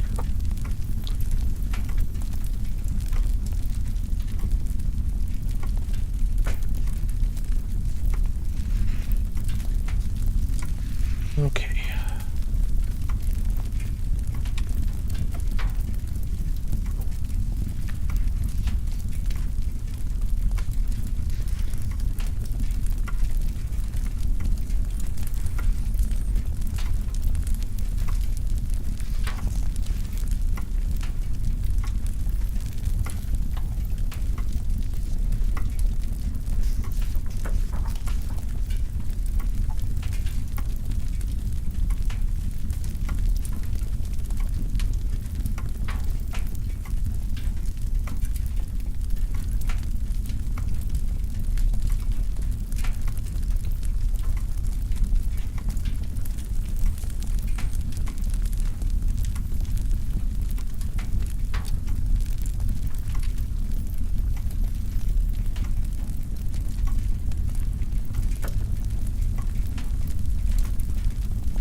Sorry, I'm going quiet here because I'm trying to go back and forth in between these colors. Trying to get this to smooth out a little bit, and I keep going a little too far in one direction and a little too far in the other direction.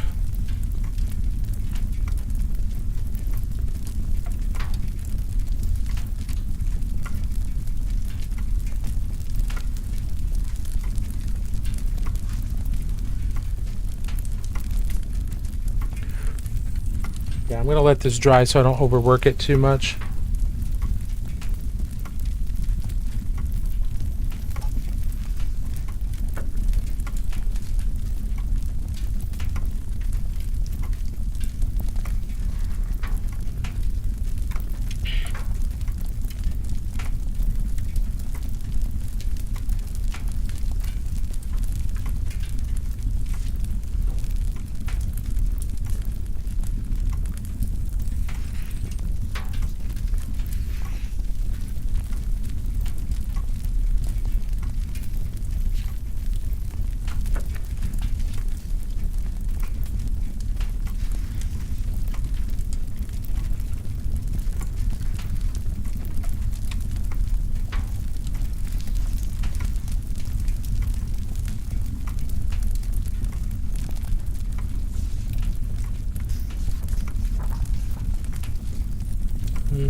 I'm not using any paint through my airbrush there.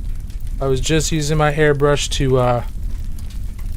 to shoot air to try and get that to dry a little bit faster.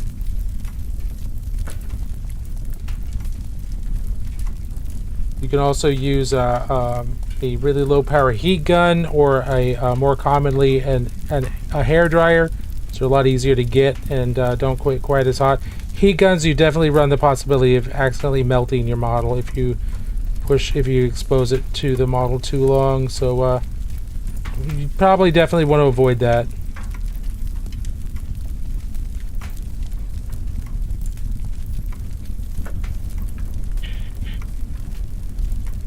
Right now I'm struggling with this right here. You can see I've got some up here's not bad, but it's not as blended as over here is.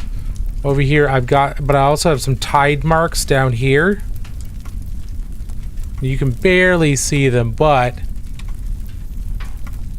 for Golden Demon, those will ruin your day. Unless they're like they are on purpose and they're part of weathering or something. But mine are not. So they're ruining my day.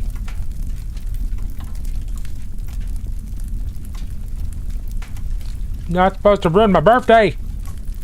Oh, tomorrow's my birthday.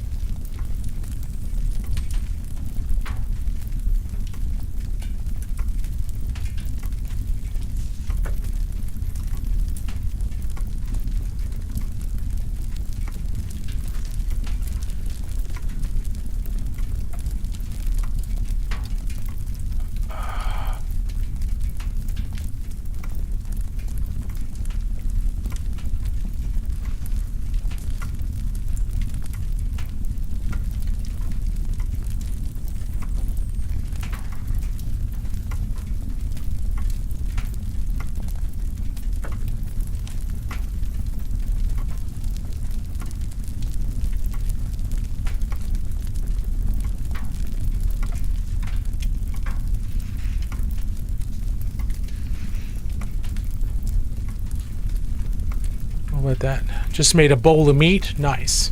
What's the plan for my birthday? I have no idea. I don't have a plan. The older you get, the less plans happen, the less plans seem to matter. I am probably hanging out with a couple friends on Saturday or Monday, specifically, that I haven't seen in a little while. Beyond that, I don't have any real major plans. I think about like going, like getting some friends to go, like hatchet throwing or something like that. But I always forget to plan anything, and I never give people enough time because I'm fucking time blind, or at least it seems like I am to a great extent. So I leave it to the last minute, and I'm not responsible in the way I plan things, so end up not doing anything. We'll see what happens. I might do something at the end of the month, that way people have plenty of time. I might plan something towards the end of the month, like last weekend or something like that, and like go out for dinner or go out for drinks at the hatchet throwing place or something like that. Happy birthday. What's your favorite unnecessary lore fact about this guy? Ooh, I don't know. He's not a named character, so I'm not sure. Let's make something up. He is an AI, right? He's an AI. I think he has an unhealthy obsession with the ancient Terran movie War Games and the impact of tic-tac-toe on contemporary Votan war philosophy. He's got some hot takes based on ancient Terran media.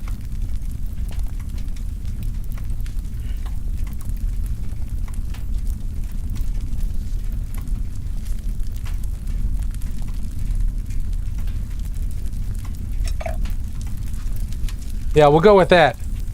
My friend just bought me a Slaves to Darkness Urukon the Dark Warden. Can't wait a minute. Oh, that sounds awesome. That sounds really cool. Well, I hope you have a wonderful time painting that. That's going to be a blast.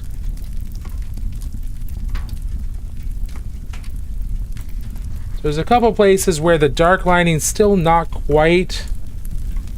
doesn't seem quite dark enough. Now, part of that is because we need more contrast around them. Because, for instance, we can see here that this dark lining does look dark, but it doesn't look quite as stark, right? As opposed to like somewhere over here. Well, the reason that is because the highlighting over here is brighter. This dark lining is just as dark as some of the dark lining over here, but the highlights on this and around it are not as bright as over here. So this appears to be less contrasty. All right, we got ads starting in 5 minutes. I'm brand new to Age of Sigmar. I painted the starter set, but now I've decided on Slaves of Darkness. That's a great set. That's a great army.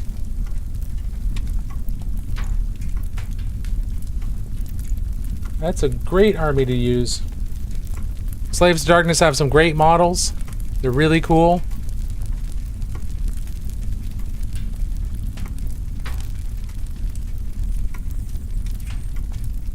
Alright, so let's get some more of our bright jade.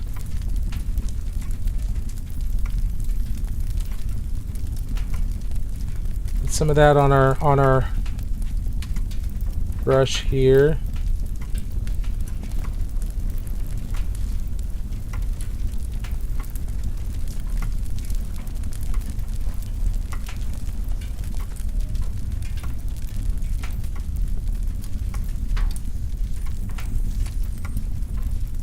Everybody doing okay? Hopefully doing okay on this beautiful Tuesday night. Hopefully your week has started out all right and it's continuing all right. That's what we want on a nice week, a nice start to the week. I do think Tuesday, the only redeeming thing about Tuesdays for me is the fact that it's stream night. Mondays, I'm still riding high off the weekend, right? I still feel good after the weekend. I've got Dungeons & Dragons on Monday night. I still feel a little rested. Tuesday is when things like start settling in. Like, oh, the work week has absolutely started, and I don't have anything to look forward until Friday. Okay, I'm no longer riding high off of Monday, off the weekend. We are into the work week. The only redeeming factor about Tuesday is it's stream night. So thank you all for being here, making the worst day of the week a much, much better day of the week. Garfield was wrong. That's my hot take about Garfield and his perspective on Mondays. He was wrong. It's Tuesday. Tuesday's the worst day of the week. Have I painted any Slaves to Darkness figures? Not to completion. I have quite a few. Let me think. Yeah, not to completion. I painted a couple in the past and wasn't able to finish them. And so it's before I needed to move on to something else, so I set them aside. I have a couple sorcerers. I have the Warhammer Underworld's Warband. I have the specialist model, the half-horn chick, who's awesome. I did just order the Slaves to Darkness big resin figure for the Old World. Old World Slaves to Chaos Warriors. Chaos Warriors. Warriors of Chaos. Warriors of Chaos. Okay. Warriors of Chaos. Where is she? Where is she? Where is she? I've ordered her and she's on her way. I'll show you here in just a second. Open image, a new tab.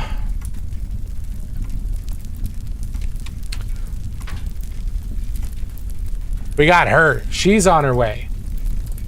I'm excited to paint her.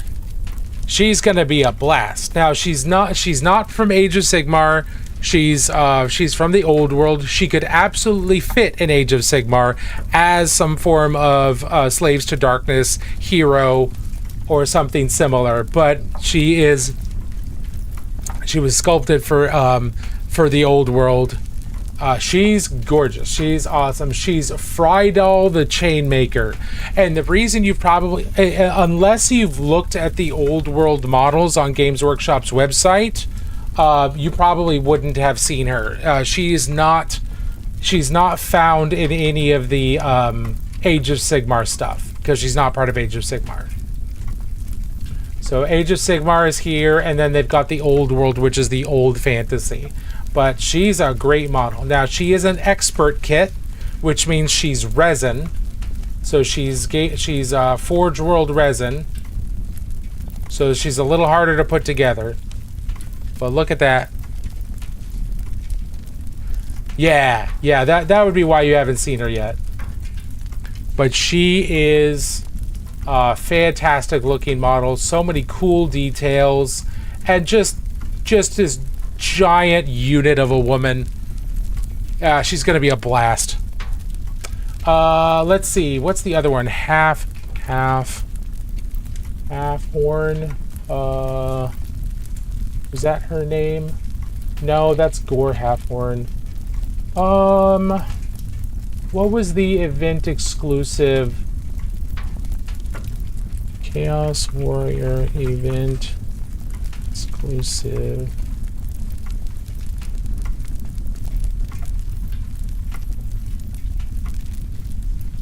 Yeah, her. Okay. I do have her. Helga Clovenhorn. There we go. I do have her, and I do want to paint her. She is for Warriors of Chaos, or she is for Slaves to Darkness, and she is also just this absolute horned unit of a woman, and she's just gonna destroy everyone around her. So I think that's awesome. Yeah, badass indeed. Badass indeed. We got some really cool Chaos Warrior models, and then of course the sorcerers. I've got a couple sorcerers, things like that. But those two models are, I think, the two Slaves to Darkness style minis that I'm the most looking forward to painting. Purple Spark Alice, Sabbath paints for the gift sub. Yeah, it was very, very nice. Dig Batty. Okay, ads have started. How are you doing, Purple Spark? Ads started. Okay, well, we're just gonna stop. We're just gonna stop. Make sure that everybody stand up, walk around. We're taking a short break. Ads are only going for another minute or so. We'll probably, but so I'm just gonna sit here and jabber on for a little bit. You were lurking. Oh, okay, excellent. Well, thanks for the lurk. I appreciate that.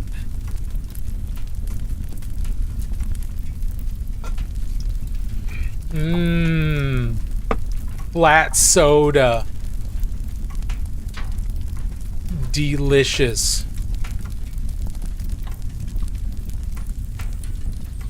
I do want to start bringing up the highlights a little bit more, but I don't think I'm not quite there yet. There's still a couple places that I want to bring up to an equivalent level of highlight before I move any farther forward. Like the backs of the cylinders on the back, I want to bring those higher up. I want to bring those brighter to be closer to what's in the front. What's your soda of choice? Diet Pepsi is my soda of choice. Cold by preference.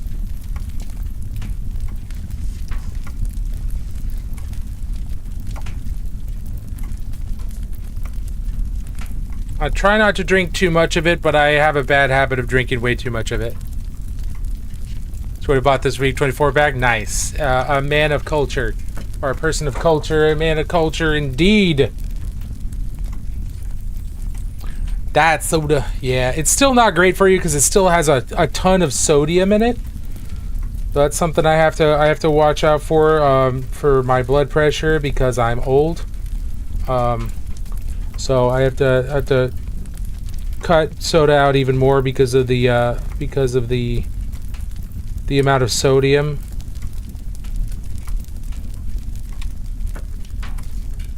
For certain. It doesn't seem to affect my blood sugar. That's my blood sugar levels. However, I don't know. I think it might. While it doesn't affect my blood sugar, I think it does cause my body to release more insulin, and that's not great. If your body is too bathed in insulin all the time, it's insulin resistance, and that's type 2 diabetes, which I do have. I am a type 2 diabetes person. So the soda, if the soda is causing insulin to release, even though it's not increasing my blood sugar, that is not good. Not great. Because it's keeping my insulin sensitivity low, because it's flooding my body full of insulin. Eventually, your body's just like, man, this is here all the time. Stop listening to it. And then you've got the diabetes. So your body can't use the insulin well anymore. It's one of the reasons you get it, type 2 diabetes. Yeah. No, I love it too. I love my Diet Pepsi, but just gotta be realistic and be careful with it. I could either continue to drink as much as I want of it and it continue to be a problem and then eventually have to stop entirely, or I can moderate my gluttony and not have it be a problem, and then continue to be able to drink it for longer. Just at smaller amounts.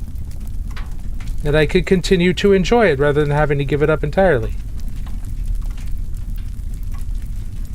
Those are the choices you must make when you are older, and those are the choices we should be making when we're younger, but we're too dumb to do that when we're young. Young, dumb, and full of a feeling of invincibility.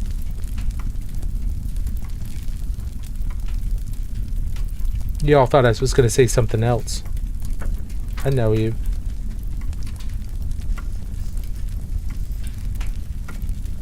Good. Yeah, sparkling ice is pretty good. I've had that. We are Eskimo diabetes brothers. Yeah.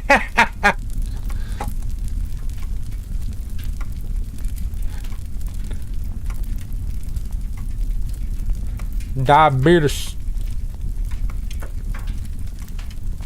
I'll tell you what, ever since I put on my got my continuous glucose monitor, that has made controlling my blood sugar a much more real-time thing. I'm not reacting to what my sugar was yesterday morning. I'm able to react to what my sugar is now and see in like within about an hour what stuff is affecting my blood sugar really harshly. Like bread, bro, bread, like even full whole grain whole wheat bread, like as little processed bread as possible, that will still affect for most diabetics. It affects me so hard. So I just have to like, all right, I just don't have bread in the house. Or I have to bake my own bread out of like protein powder or protein flour, which cuts down on a lot of the carbs. Eat keto bread? Yeah, keto bread would be something I could certainly look into, because man, even fully whole wheat bread with multigrain and everything, that punches me. That punches my blood sugar up like it skyrockets. It's crazy. Now it comes down fairly quick because I take walks and things like that, but my God. It affects foods affect different diabetics different ways. So some people don't react to rice. Some people react horribly to rice. Some people don't react to bread. Some people react horribly to bread. Now, generally, everybody's going to react pretty strongly to most, like over too many carbs. And generally, everybody's going to go up a little bit with too many carbs. But the amount that you go up and the severity of the reaction to in your blood sugar, that is what changes from person to person. And that's what you have to be careful of. And that's what I'm learning. That's the continuous glucose monitor is really helpful for that. It makes it like a game.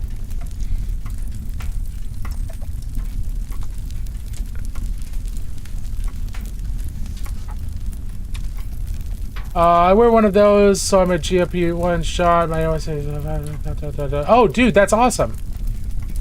Yeah, I was about the same. So I'm fighting to get back down. I'm fighting to get down to that level of A1C.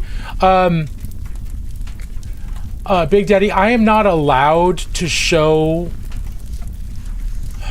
I can't feed the chat from other platforms into Twitch. You can see the chat on my screen, even though I'm not supposed to have it there. Like I'm not supposed to have that there. But you can see it there, but that's the only place you're going to be able to see it. Hey, Count Zacula, how are you doing? I'm doing well. Doing well.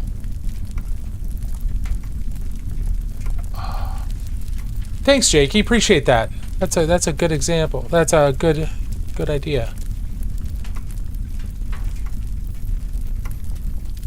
Yeah, we're streaming on multiple platforms. That's becoming more and more common because it's just becoming more and more common. Other platforms have better discoverability.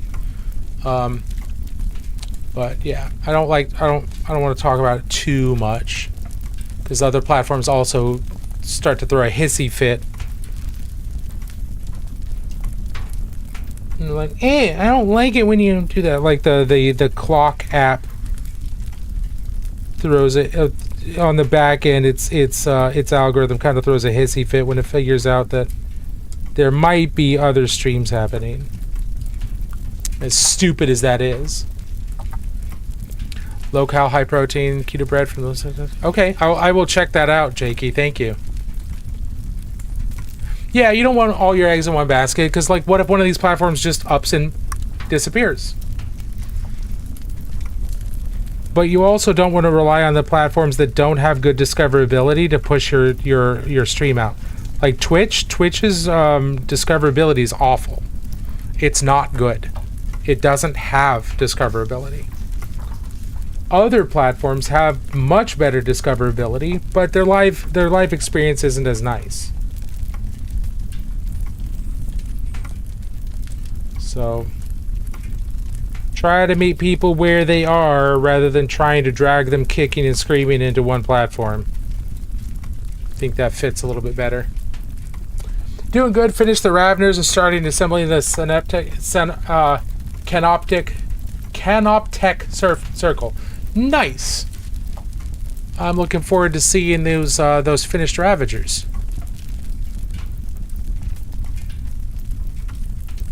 Oh, let's see.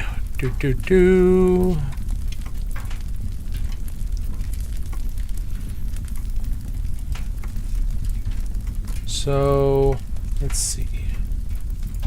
Let's try and clean some of this up.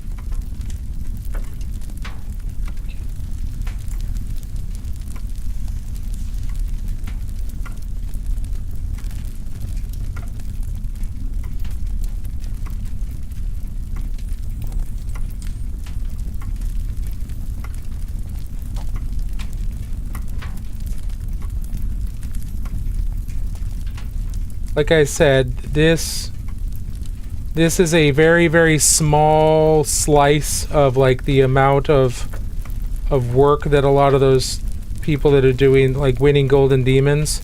This is what they're doing. They're going in, they're making tiny adjustments, trying to refine things a little bit here, a little bit there, pushing everything towards an equal level of detail. An equal level of refinement, and just trying to get things to be as perfect as possible with their current skill set. And that's what I'm doing. You know, I don't think this is gonna win or anything like that, but I'm trying to get it farther than it was last time. Farther than last time. Better than last time. I did forget to put him in Discord. I meant to. I don't know if you did or not. I haven't looked at the Discord recently. Because I'm bad at Discord.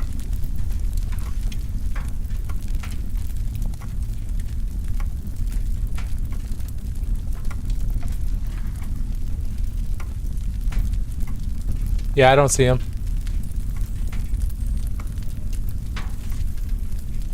Don't see him yet.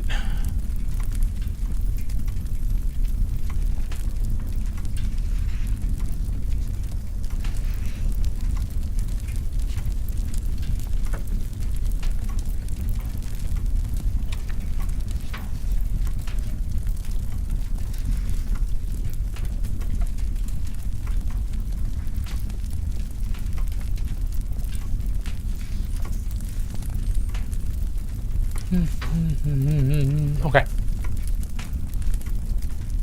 Stop loading. Yeah, no worries. No worries. Been waiting for a warm enough day to prime my minis. I bought some paints for my wolves. You bought some pants for your wolves, Jakey? Pants? Were they pantsless, but were they Porky Pigging it out there? They just like out there swinging in the wind, being the true space wolves they are. Oh, paints. Okay. I was gonna say the Volca Fenrica is the Volca Fenrica is freaky. Like whatever you got to do, brother. Jeez.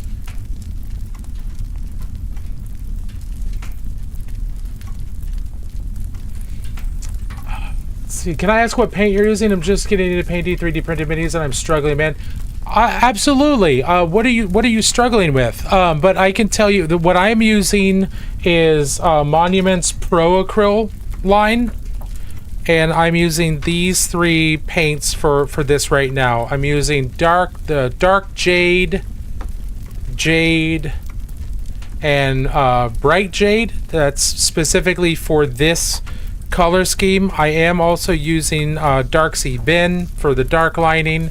But the paints I'm using are the Pro Acryl line. Now, the other paint lines that are out there that are also really good. None of the main paint lines for hobbies are none of the main hobby paint lines are bad. So Citadel is solid. That's Games Workshop's paint line. They're a little spendy, but they're still solid. Obviously, Monument Pro Acryl solid. Too Thin Coats is solid. Army Painter Fanatic are solid.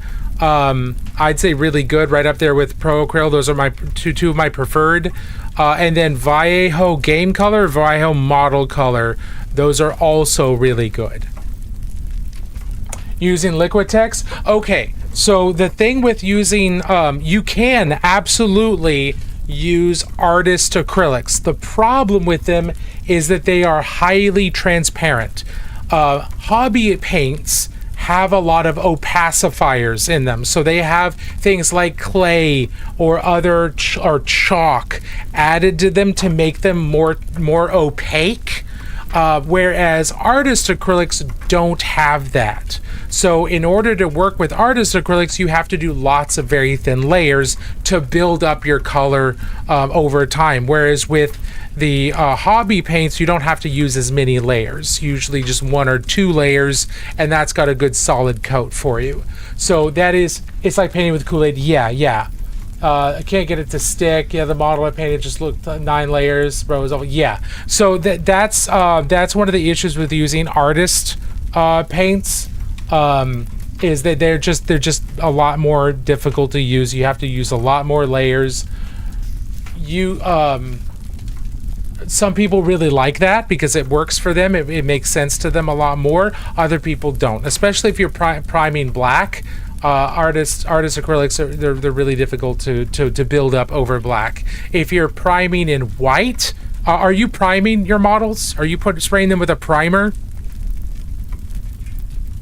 Okay, cool. Yes. Okay. If you're using a white primer, artist acrylics are going to do better because they're going to be more transparent and they're going to show up better against white, but they're going to look a lot more patchy. So it's still going to take lots of layers. So I wouldn't. You can either keep working with the Liquitex while understanding that you have to do multiple layers, and you'll get better at that. Or you can switch to hobby acrylics, which have the opacifiers into them, and it's harder to like layer with them and get subtle blends and color shifts with them, but they cover much better.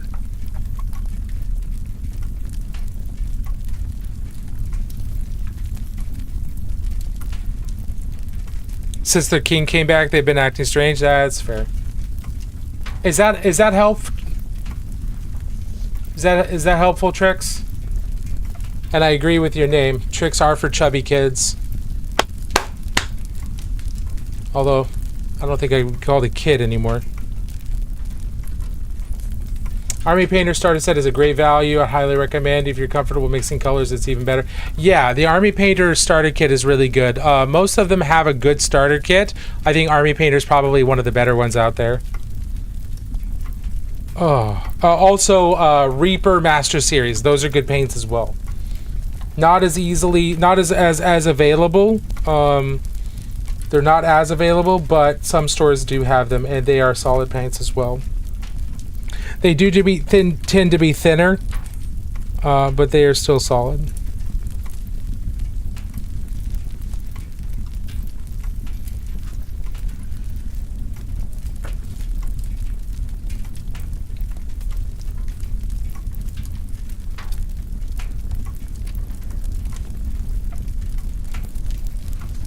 Yeah, I totally understand that. The issue is, I recommend you go cheap with your brushes, but you do not go cheap with your paints. Going cheap with your paints is just going to be more of just so much more of a headache than you can go cheap with brushes. My recommendation would be to use synthetic golden tack-on bristled brushes. You can get those, you can get those at like Freddy's or Michael's or really any one of those places, Walmart even. But I would cheap out on the brushes. I would not cheap out on the paint. The paint is the more expensive of the two, but it's going to last you a very, very long time. And proper paint's going to save you a bunch of time and frustration as well. So I totally understand it. Now you can paint with the acrylics, with the Liquitex. It's just harder. You are setting yourself up for a lot more work.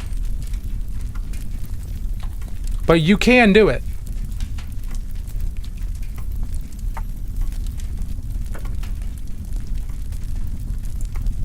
My local carries Army Painter, Citadel, Pro, Acryl, and Vallejo. That's it. No, that's a great selection. Maybe I'll pick up a single color from Hobby Lobby of the Army Painter stuff and see how it is before I buy this. Yeah, no, that's a great idea.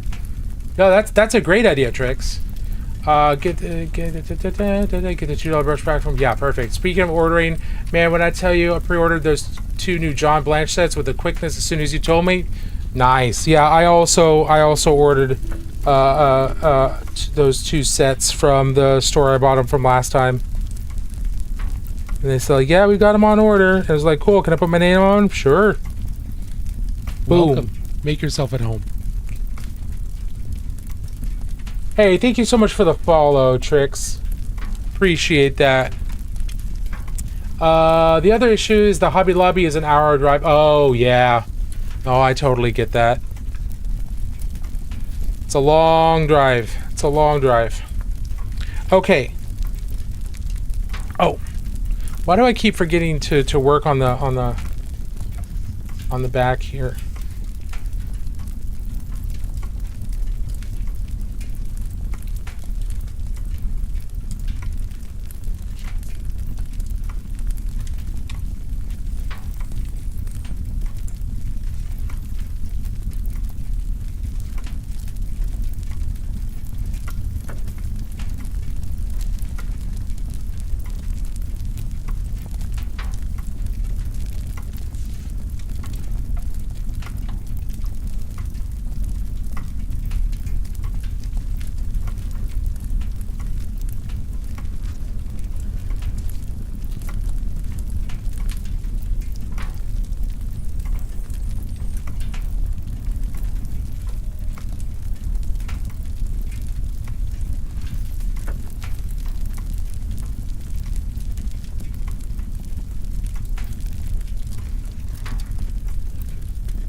This is one of those Votan robot things. Yes, it's a ironkin. I think it is. I think is what they're called. This is the ironkin that I submitted last year for Golden Demon. So I am working on it and trying to spiff it up and improve it from some of the feedback that I got from some of my painter buddies.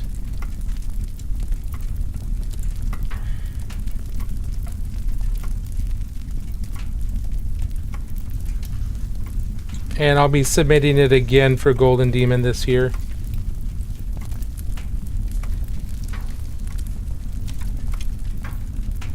I got a pin last year.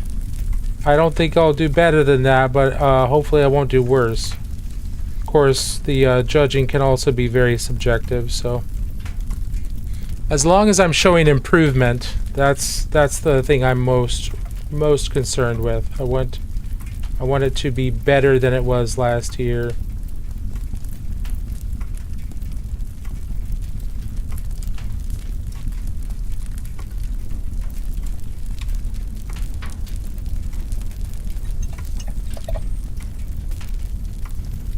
I'm in the process of turning a room in my basement into a painting hobby room. I got my desk installed, paid $1 for it. Oh, nice!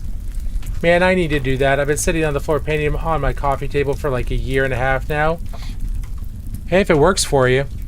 But having a proper desk, it do be nice. It is nice. Having a proper desk is nice. Definitely seems to be better for your back as long as you're not leaning over too much.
I don't know if you saw above, but I was able to get the Ravagers posted in Discord. Oh, okay, cool. Excellent.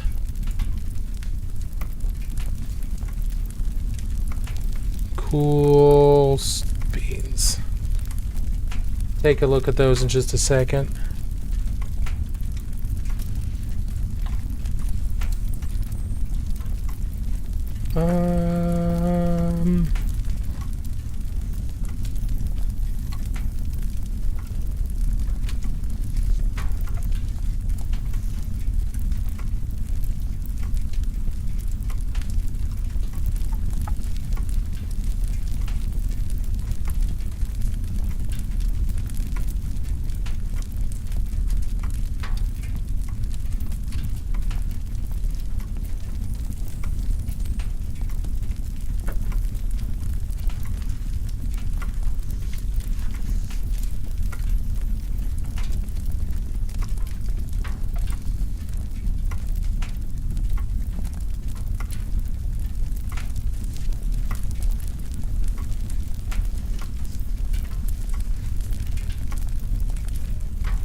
Let's see. Oh my god, those Discord photos are insane. My picture does not belong. No. Everybody's picture belongs. Also got to play a game with the Raveners for the first time today.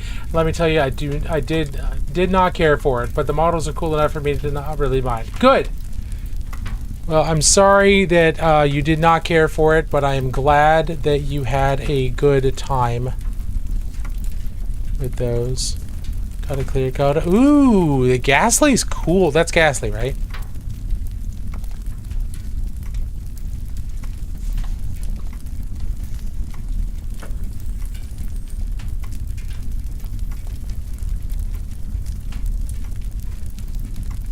Not having a brain fart. That is Ghastly, right? Haunter. That's Haunter. Okay, I am having a brain fart. Oh my god! I'm a terrible child of the early 2000s.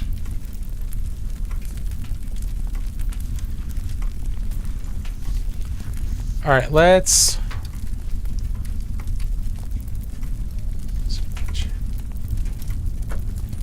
There we go. Look at that.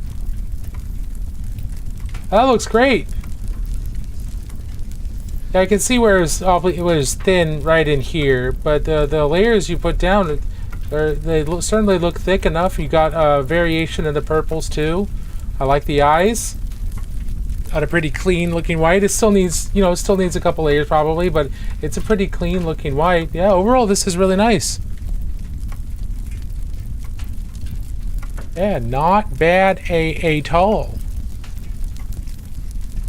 Alright, let's take a look at the Ravagers. Woo! Grungy. Love the textures, love the skin, love the tones that you have for the bones and the skin. Okay. Very grungy. Grungy. Here's the next one. Is this a giant scab? What is this? Or is it like the brain sac? I think it's probably the brain sac. Or the venom sac or whatever. It looks like a giant scab. Looks like a giant blood clot. Which looks awesome.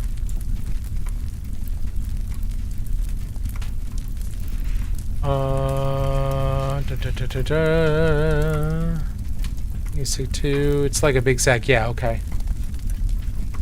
Nice. Heavy on the bone. Love the wet, the contrast of the wet tongue versus the dry exoskeleton and all the dirt. That looks great. There's another one here. Nice action pose. He's got his little symbiote additions to those weapons.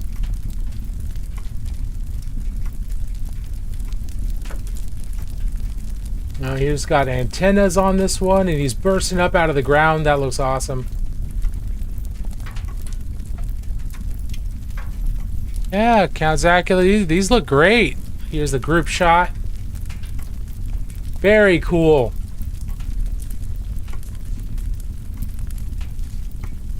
Yeah, I think those look awesome. I think you did a good job. Fantastic job, really. I think it's sick. It's like a big sad blood blister on my hand while painting the big sack, so I just went with that as the inspiration for the sack. Yeah, that makes sense. That makes absolute sense. It's nice and gross. Yeah, they do look very natural, don't they? Whew. Excuse me. Very naturalistic, yeah.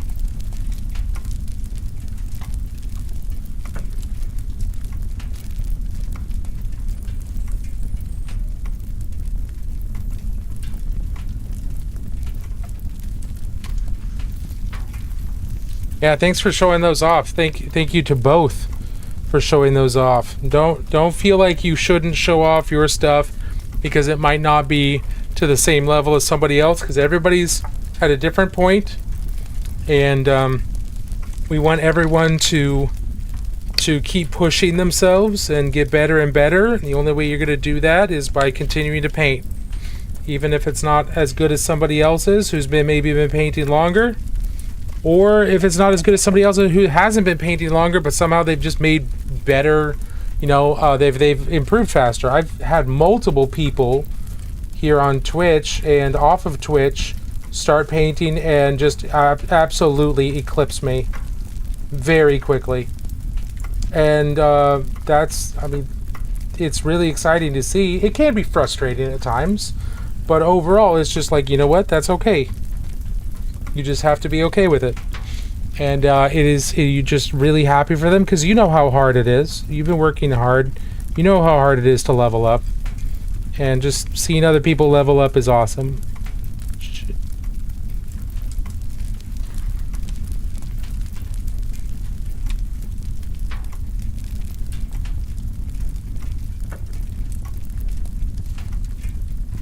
One person particularly who's leveled up just an incredible amount over the last year is Hoodguard on TikTok and on Instagram and YouTube now.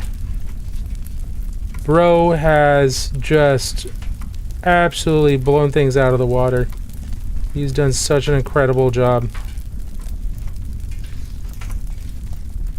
His painting is just so good now.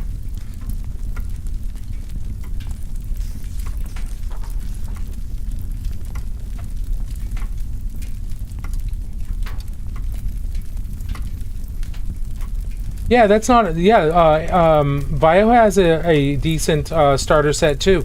Absolutely. I don't think Army Painters is much less than that, but you do get... I believe you do get more colors with the Viejo, so either one of those would be a really solid way to start.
Yeah, absolutely. They're all water-based acrylics.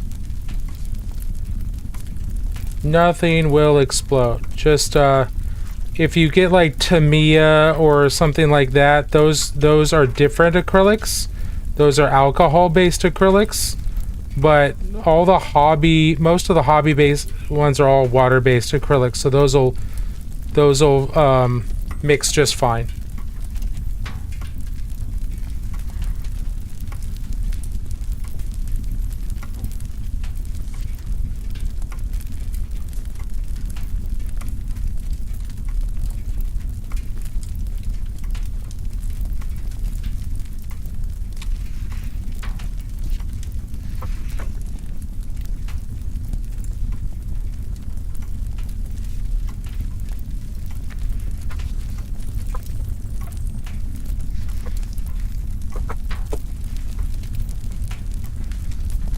I have.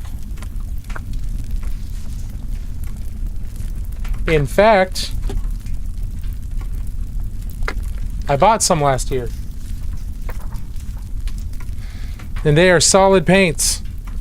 I haven't used them a ton, but when I have used them, they've been really solid.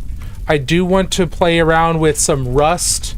I want to play around with them for some rust and for some leather and for some gold. So I got a whole bunch of different yellows and browns and red browns.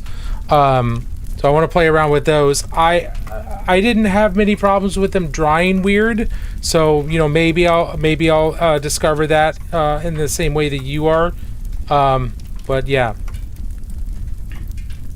When I did use them at Adepticon and when I have used them since, I haven't had a problem with them. But we'll see. We'll see. I do need to sit down and really intentionally bang out a model or two with them or some effects with them.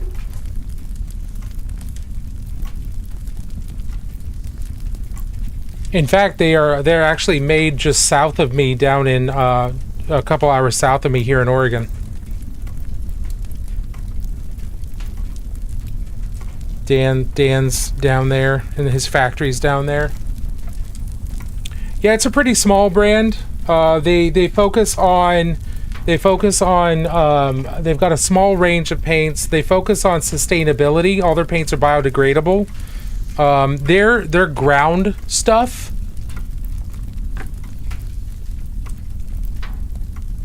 their ground cover, this stuff is awesome. It's made of recycled coffee grounds, so it smells like coffee. Don't fucking eat it. Bear Calvary, Count Zacula. Bear Calvary. Oh shoot, my girlfriend's from Oregon. Oh, very cool. Yeah, I'm out here Portland way.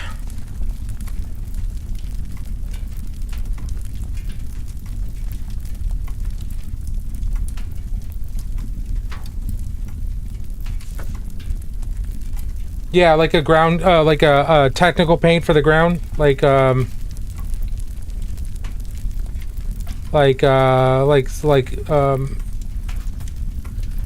of the GW ground texture paints.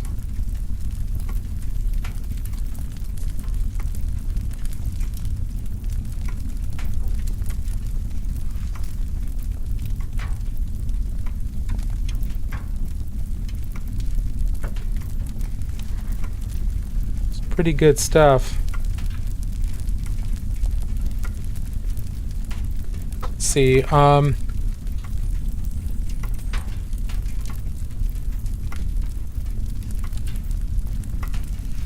This is made out of it.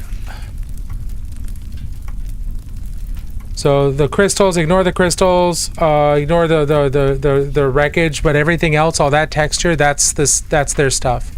It looks really nice. It's really organic looking. Oh, kraut cover's good. Yeah, a lot of people like kraut cover. It's just, don't you have to get that from like, isn't that like overseas? Don't you have to get that from overseas? I don't know if there's any US stockists. There probably are, but I don't know of any.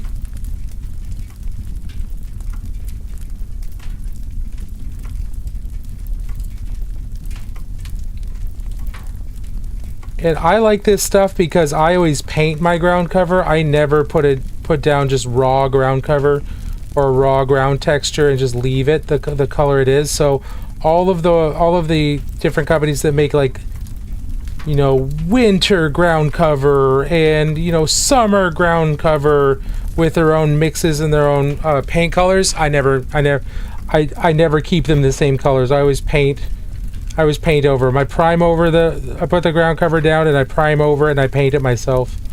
I don't like relying on other people's coloration, especially since it doesn't look painted.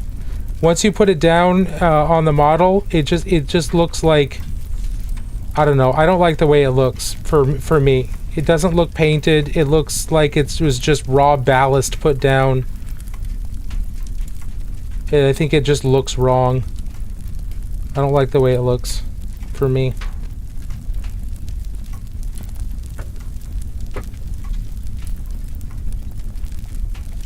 Okay, I got you. Yeah, Dig Batty, absolutely. One of the great things about Fort Wapple at Adepticon is the ability to use all of these different paints that have been volunteered and like donated by the companies, so you get to try them all out and see what they're like. It's awesome.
You go either way. I paint it or straight out of the basing. Depends on what it is and what I'm doing for me.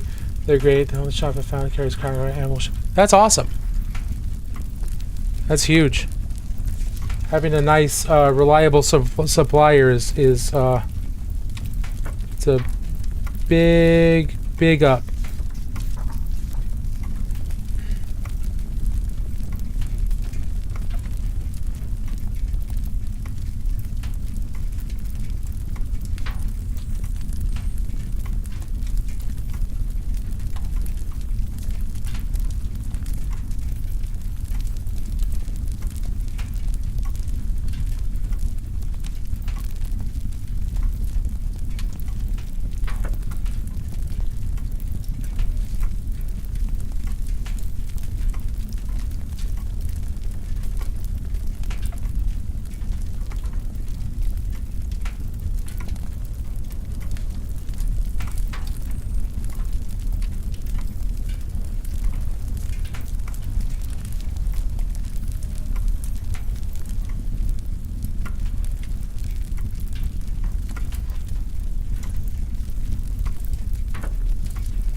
Oh man.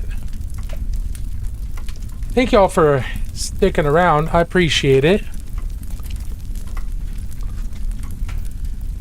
Appreciate you being here to celebrate my birthday with me for a little bit and painting on something I've been looking forward to painting for a bit. Working on this. Just had so much else going on. I figured this would be a good opportunity to whip out what I wanted to work on a little bit. And whip it out. That's not what I meant. It's not what I meant!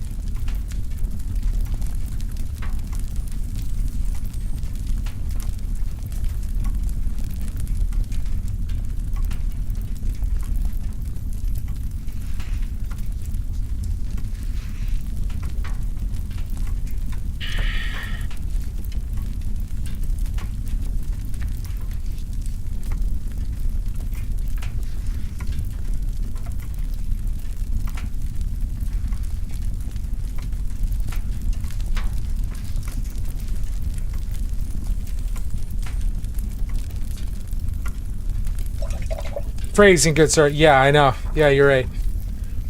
Didn't even notice the title. Happy birthday, man. Oh, thanks, Count Zach. I appreciate that.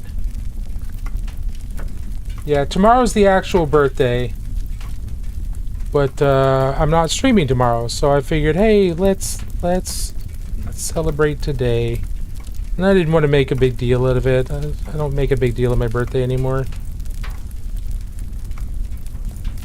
But I did want to do something for streaming. I appreciate y'all being here.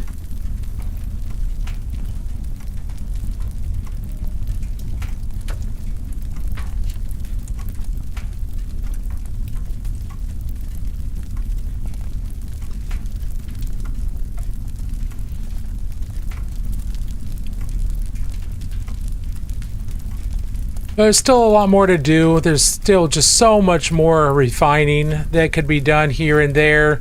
A bunch of different spots. There's more, more highlighting that could be done here, here. I could smooth this gradient out some more. It's a little too sharp. I think right now it's making it look really way too shiny. It's a lot more shiny than this. So I want to smooth this out some more on both shoulder pads. And then of course, the back here, this shoulder pad, I think I really need to work on that some. The arms need to be pumped up, but I think the face area, the front area is looking a lot better. It is looking brighter. It still needs more, I think. I do want to repaint the whole head. I want to redo that that metallic a lot better, and obviously the antler, the deer head, man, I don't know. That's such a complex shape. I don't know how to do gold non-metallic metal for that, so we gotta tackle that as well. So that's where we are right now.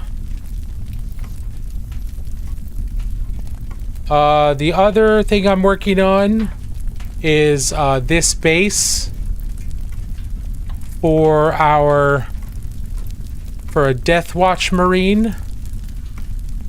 We still need to decide. I still need to decide on what chapter to make him. So I am going to whip up a list of chapters that he could be from, and then we'll probably put him up for vote on Friday.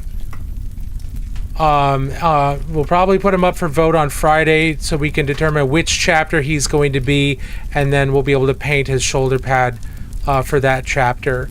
But there's still more non-metallic metal to do.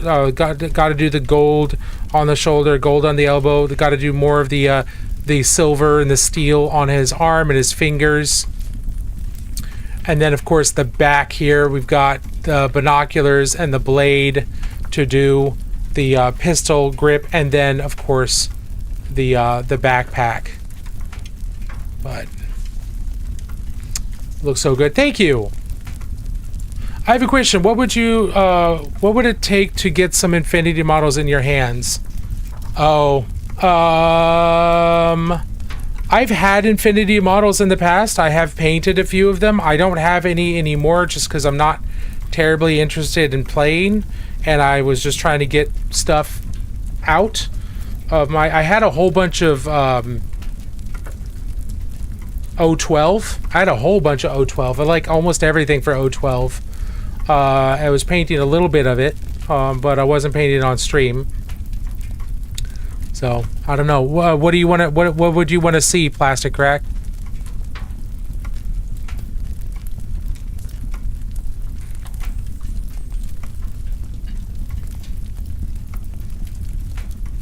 And why? It's like I don't want to paint stuff just to paint it, and I don't do commission work. So I don't really have much of a reason to do Infinity at the moment. Aristea, I might paint some Aristea stuff. I'm pretty sure you can still get some of the older Aristea stuff, and they are rebooting it, rebooting the game as a slightly new game. So I don't know if the old models are going to be valid for it anymore, but I'm sure I could get my hands on Aristea. That would be much less difficult to get my hands on, or to justify for me painting. I do have. Wait. I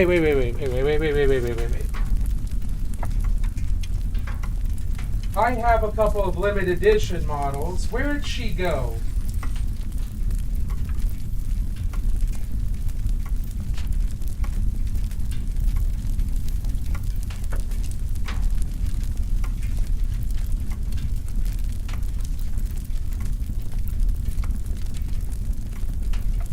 I have the chick with the dress, with the really pretty dress and the lamp.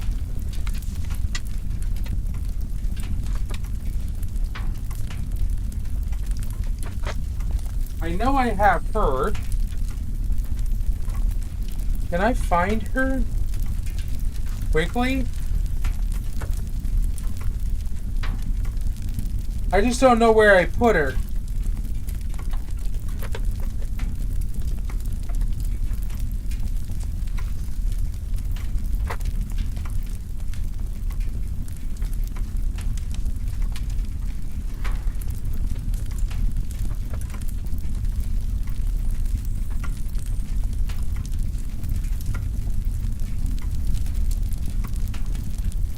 Oh, where did I put you?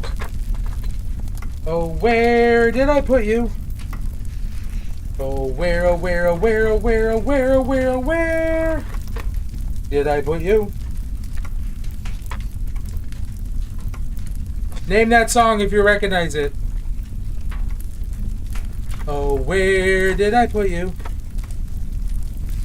Oh, where did I put you?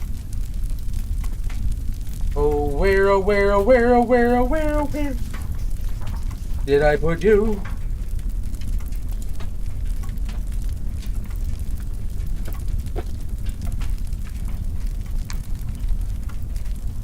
Don't fall over, Ryan.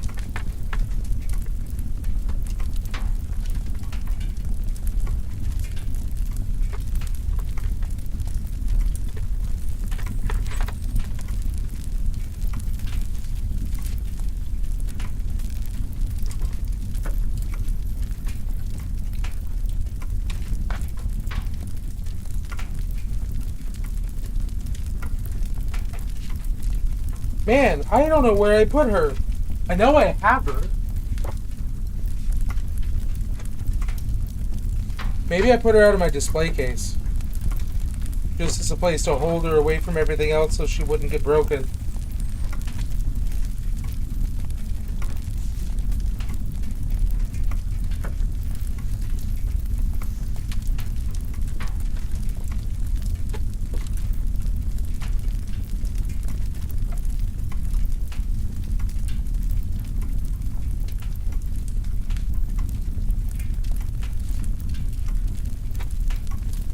Yeah, I don't know where she is.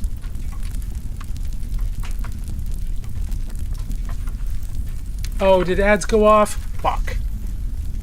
I mean, darn. Yeah, shoot. Jakey, you are correct. Where's my hairbrush?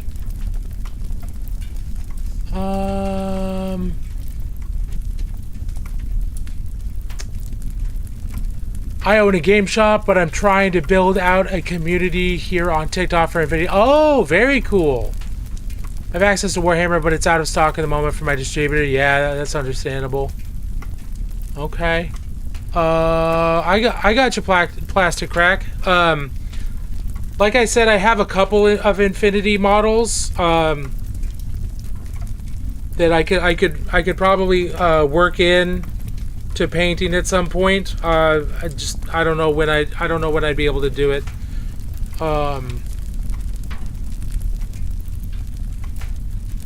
But I'd be willing to. Yes, I've got a couple pretty nice models. They're pretty cool. Man, where did I put her? Give me a second.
Yeah, no worries, Plastic Cracked. This is the model that I've got. The Helen of Troy, the event exclusive.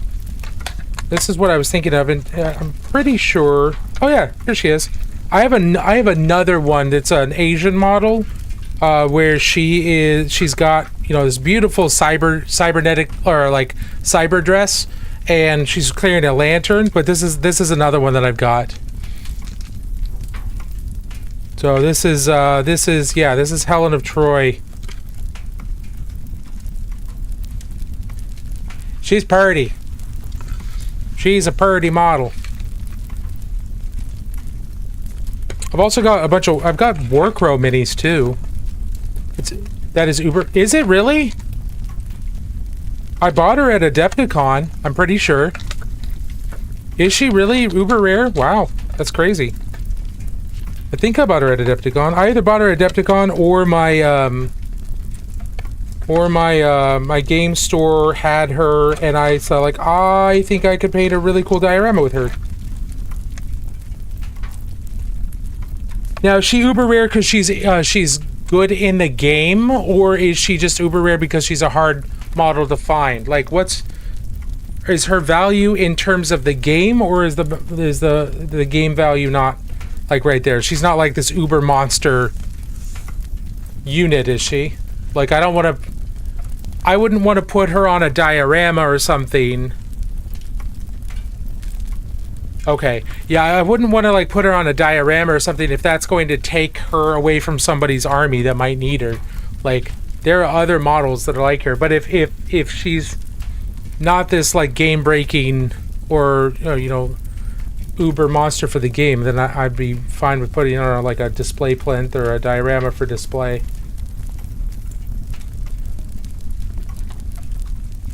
Yeah, one of the advantages of teaching at conventions, teaching painting classes at conventions, is that I do get to go to several conventions, so I do get fairly easier access to those event models. So I usually check out Corvus Belli, I usually check out GW, obviously. I'm usually always on the lookout for event exclusive models because they're usually awesome.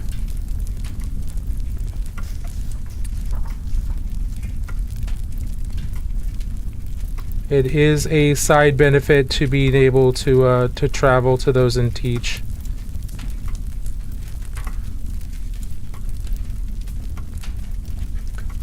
So you're saying you get around? I mean, maybe just a bit, just a little bit.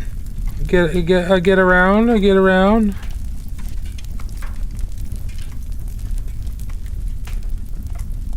I'm not ashamed of it.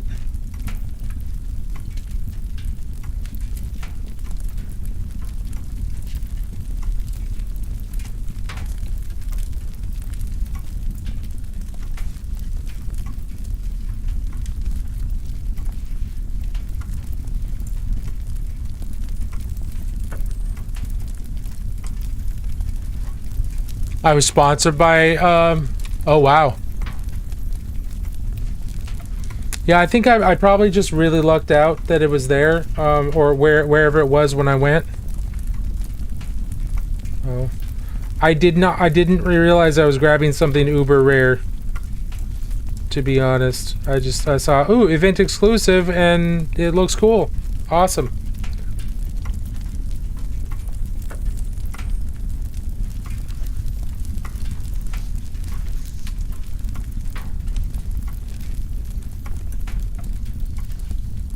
Like in a good way. Oh, well, yeah, I guess. I mean, this year I'll be at Adepticon, and I should be at Origins.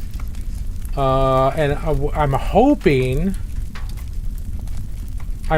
to be able to go to go overseas and go to Warhammer World at some point this year. Or if I can't go this year, I might wait and go to the U.S. I might wait for next year and go to the United States Warhammer World when that opens in that's supposed to open in 2077 according to the announcement. We'll see if it does open in 2077, but I guarantee you I am flying to Washington, D.C. and I will be there. I will be there if I can make opening day. I will be there for opening day of late 2077 at Warhammer World US. That is happening. I am doing that. That is not being missed. Oh, 2027. Well, 2077. I mean, you know, I'll be there too. Just, you know, I'll probably have been uploaded into the Matrix at that point. But yeah, 2027. Yeah.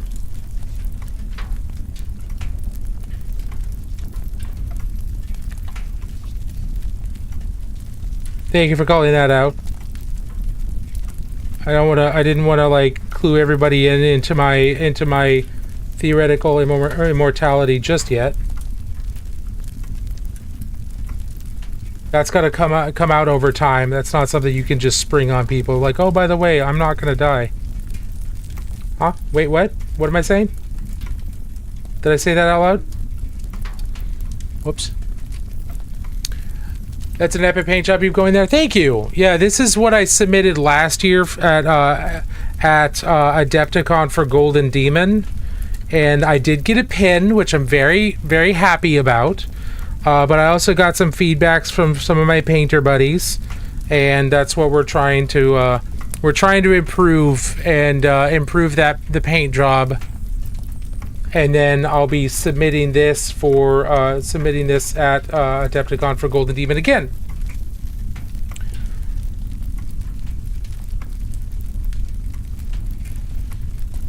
That's kind of the idea.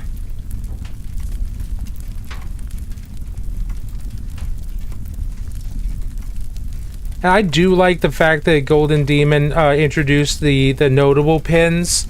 It's basically like, hey, this caught our attention. This looks pretty good, but it's nowhere near, you know, it's not near, you know, the winning your category. But it looks good. You're going in the right direction, so it feels better. Hey, Lowbrow High Life, how are you doing? Welcome on in. We're going a little late here. Looking great, thank you. Got notable 2 years ago, but they didn't hand out pins. They handed out like business cards. Yeah, I remember that. Doing good, packing up to move into a good place. Is this a good move? I'm hoping this is a good move.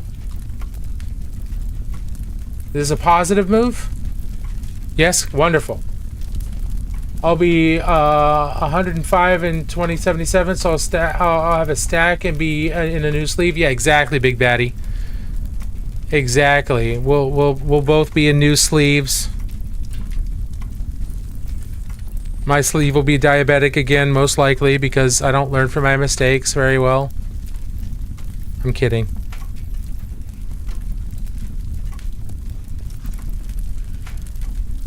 Am I gonna have a garage for a workspace? Ooh, that's gonna be awesome.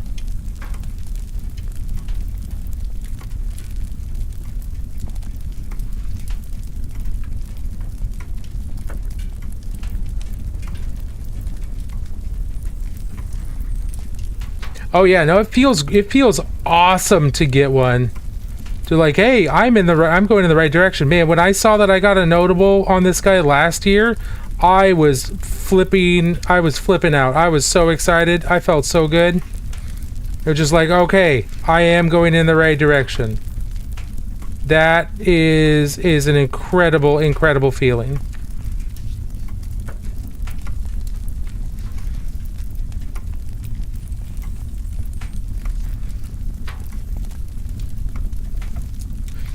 I only have a tiny corner in my flat that I can paint Warhammer, and I can't wait to have my own space. Dude, it's big. It's really helpful. Won't be long before you're placing a Golden Demon. I don't know, man. It is the quality of people's work for Golden Demon is just skyrocketing so fast. It's like people are just getting better and better and better, and more people are getting better and better and better every year. It's like the quality just jumps. I don't know if I'll ever be able to catch up, but it's not going to stop me from trying. and it's not going to stop me from pushing myself. But I also don't want to just stop with the competition painting. Like, I want to be a good competition painter, but I also want to be able to do like actual, like, meaningful dioramas, things that have a message, things that actually have some form of art value to them, intentionally.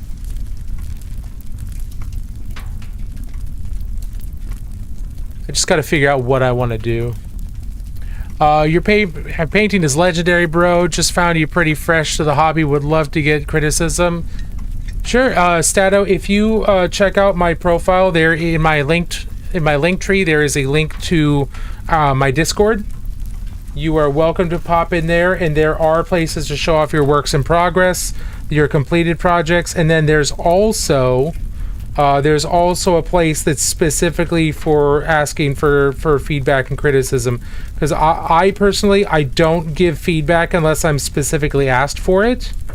I don't give constructive criticism unless I'm specifically asked for it. I don't give unsolicited feedback, because sometimes people just want to show off what they did, and they just want to show off what they're proud of, and they don't want to have to worry about what people are going to say. They just like, look, I did this, I'm proud of it, and I want to show it off. So I try to give them that space to do that. Even the kids category in Golden Demon absolutely blows me away these days. Yeah, the young bloods, bro, the young bloods at Golden Demon are insane. That's like kids that are 16 and below. They're absolutely insane painters. One of them we ran into first at Origins, and started encouraging, because he's just a fantastic painter. We started encouraging him to go to other conventions. He's sold one of his pieces to Varicose Vault, and he's been invited to teach at Origins this year. And he's not, I don't even think he's fully 16 yet. He might be, but he's not 18. And he's incredible. He's an incredible painter. He's gonna, if he keeps painting, you know, and doesn't get distracted, doesn't lose interest, which is entirely possible, and that's a-okay if he does. But if he doesn't, the kid's gonna be an absolute phenomenon. Do. Me with my Haunter. Hey, there's nothing wrong with your Haunter. There is nothing wrong with your Haunter. Don't feel bad. Don't look at other people's stuff and say, oh, I suck. Look at other people and say, look, how do I get there? If I want my stuff to look that good, how do I get there? What are they doing that I'm not? Look at it for inspiration. Don't look at it as comparison. And if you don't want to get there, that's fine. Look at it as like, that's fucking awesome. That's a cool piece. Comparison is the thief of joy. That is a true statement. You don't have to paint like other people. Absolutely. I think that mini painting has made the stuff from a hobby into an art form over the past few years. I agree. Awesome, man. I'll jump into your Discord. Excellent. Come to CritCon and take one of his classes this October. Yeah. Hey, if you're in the Portland, Oregon area, or if you're in the Pacific Northwest, you should come to CritCon in October. If you're gaming, they've got a bunch of different games tournaments going on. If you're a painter, then we'll have a bunch of classes for you to take. They're doing CritCon right. They're starting out with independent games and vendors and hobby classes, rather than trying to fit those in all willy-nilly later on. They're starting it out right. Yeah, you could absolutely. You can develop your own style and do whatever you want. 100% accurate.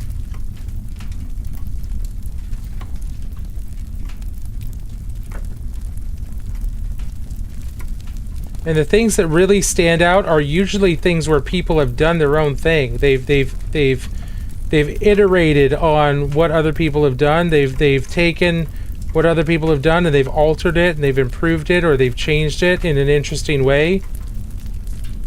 They're not just following the pack. They've figured something out on their own and updated and changed it.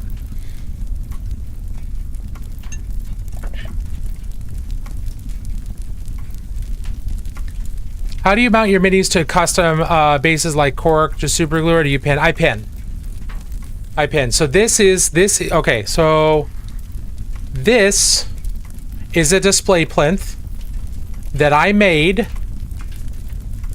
like this. I bought a bunch of different size wooden blocks off of Amazon. Okay.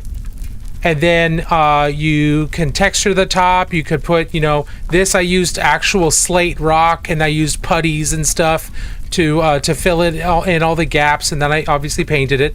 But then, you know, I did the same thing here, but I used a texture roller for the tau stuff, and then after it's dried, I chipped it up like it's been in battle. I carved this up way too much, so I filled in a bunch of it, but I've got a crater there now. And then to get rid of the wood grains so that I had a smoother finish, like this, I used the same stuff they use on cabinets to fill in the wood grain. It's wood filler. So I use wood filler, smear that on, and I sand that down, and I smear it on, and I sand it down with finer grit sand until it's as smooth as I can make it, realistically.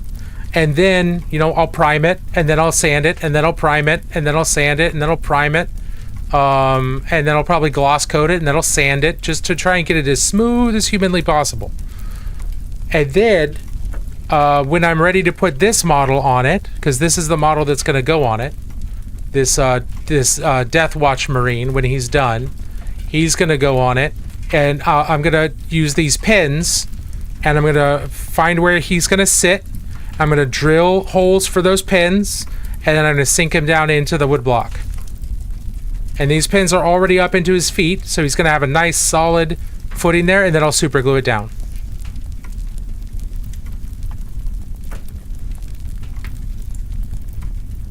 Now, if I'm doing something else, let's say I've got this little lady here. This is a miniature. This is a miniature from Cyber Savage that I'm painting for them. This is a 3D printed base, so there's a small pin that's going down into here, but it's very short. Because she's 3D printed, and she's 3D printed, so she can't, like, I can't glue her to the base, like, super securely. But if I've got plastic, like this GW Space Marine here, this plastic is on a plastic base. I just used plastic glue, and now they've welded together. Just very difficult to get him off of the base now. So it kind of depends on the materials. Now this guy, he's got a metal body. I should have pinned him, but I didn't because I'm lazy. I just scored up the bottom of his feet and super glued him. Because he's not going to be, like, he's not a competition piece. I don't need him to be super solid.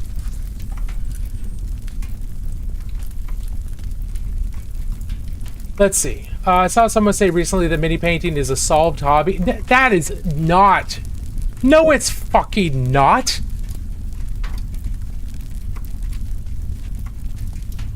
Solved hobby? Maybe from the hobby perspective, if you just need base coats or contrast paints. Like, it depends on, like, what does he mean by hobby? What does he mean by hobby? Let's see some of your sickest pieces.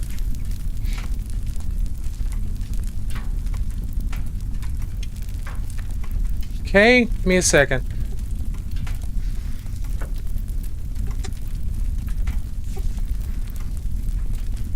Alright, so for just standard D&D, this is a bugbear. I was very happy with him. I was playing around with skin. Felt pretty cool about him for a D&D type model. He looks properly ripped.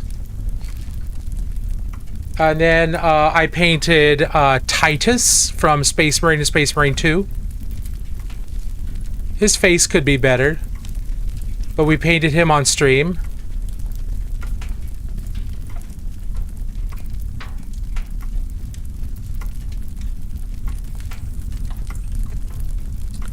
Obviously, there's this guy, which I'm painting, which I'm improving from Golden Demon this year.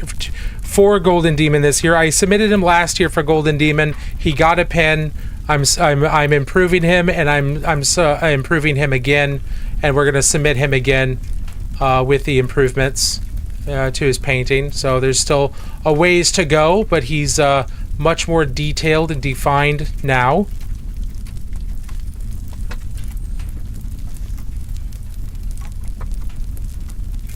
And then for my dude, it was a comment on a post on the mini painting subreddit. It had a ton of upvotes. So I agree, no art is solvable, but I'm wondering if that, see, that's what I'm confused by, because if we're talking about just the hobby, just the concept of getting enough paint on the miniature to make it distinct from other armies and other miniatures in a way that that still looks decent, then he might have a point, because that's not terribly difficult. There are very predictable, prescribable steps to get to that point. So we're out of art at that point. We're in the land of just craft, not art.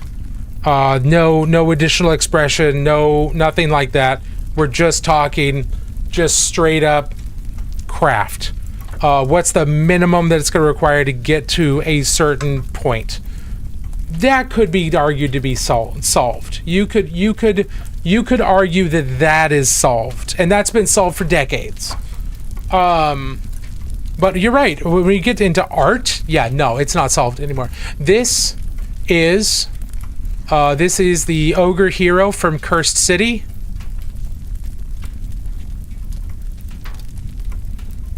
All non-metallic metal. And then let's see, who else we got? We've got the dwarf hero from Cursed City with his gold and his steel and his bronze or brass metal. All non-metallic as well. Everything for Cursed City is non-metallic. This model, when I posted this on Instagram, Games Workshop wanted to show it off on their Twitch stream. So it's the only model I've done that Games Workshop has commented on and wanted to show it off. This is back when they did a lot more stuff on Twitch. They've stopped doing most Twitch stuff now. I think they just gave up on it. I don't know why. I think it was a really good thing that they were doing. But both Louise and Peachy commented on this. They loved it on their live show. So it makes me very happy about it. I feel really cool about that. That's also from Cursed City, but that's one of the enemies. This model here, I painted all with artist acrylics, except for the gold and except for the steel, because I wanted the gold and steel to be the same colors for everybody.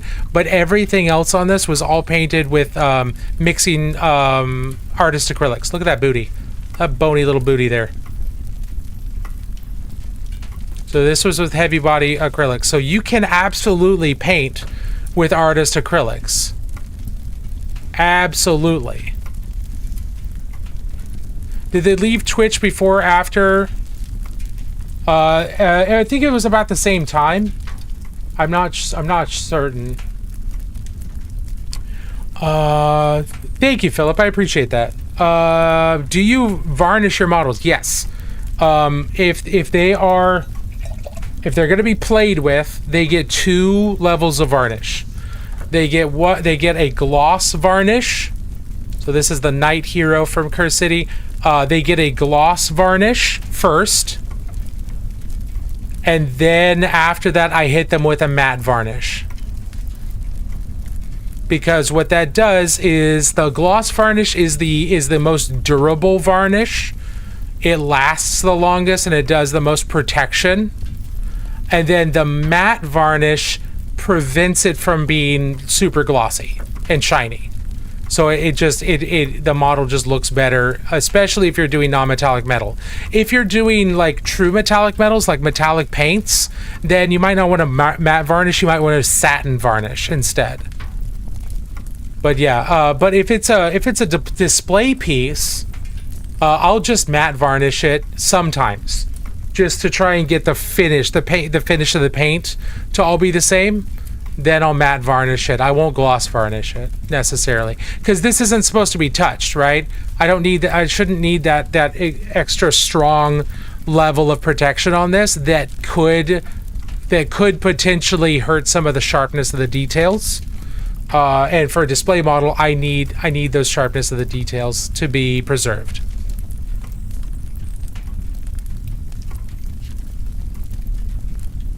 Yes, I do recommend varnishing your models. Ashen Jedi, how are you doing? Welcome on in. Thanks for dropping by. Alright, man, we are way over time. We're almost a half hour past when I normally paint. Oh, also, if you just like painting, there's also things that are like this. This is a miniature bust. There are tons of companies that make miniature busts. And also 57mm models and 75mm models that are just for painting. These are just for painting. There's not a game associated with them. They're just for the pleasure of painting as a form of creative expression.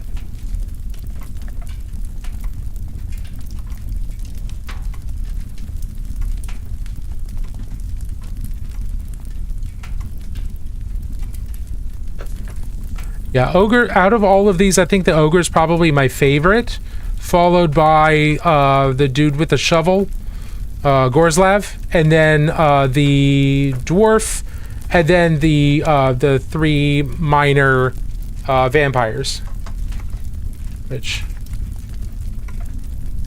I forgot to show those off. Here's one. Okay, I really want to learn non-metallic metal so I can use my artist opus brushes and get sharper edges on my metallics. That's a great reason to do it. Like, learning non-metallic metal is a great way to just learn to control light and the reflections, and it will absolutely improve the rest of your painting, because the more you learn about non-metallic metal, the more you're going to learn about the way light reflects off of things, and that's going to improve all of your other painting as well, because you'll be able to see how light should reflect off of things better. Yeah, non-metallic metal is not always the most practical skill to learn in terms of painting, in terms of direct application, but the consequences of learning it are very practical. The skills you learn, the perspective you get, that you develop, the eye that you develop for the way light bounces off of things, those are huge. Good night. Thanks for the stream. Time for bed. Hey, no worries. Thank you so much for hanging out. I appreciate it. Doing well. Just attempted my first skin, and it's something. Hey, you gotta try. You gotta try. All right, everybody. We are going to. Let's see. Wait a minute.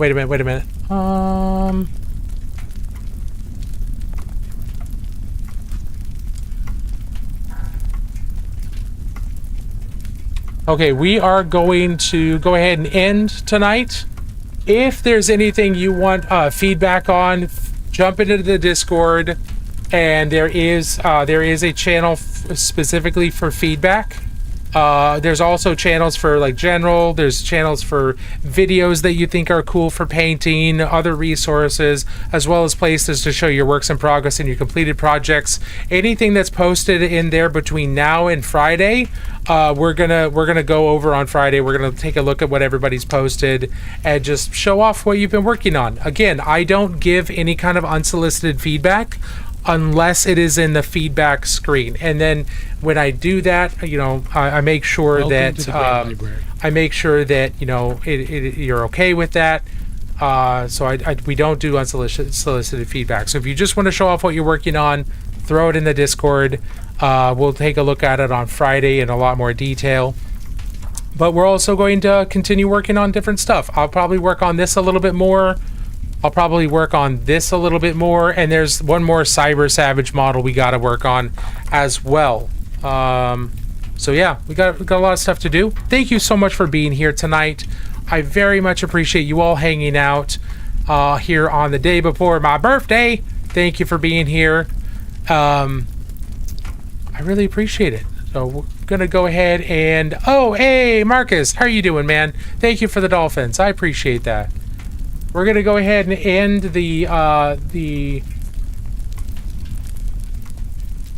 we're gonna go ahead and end the YouTube stream. Why is that still saying stream starting soon? It didn't. It's.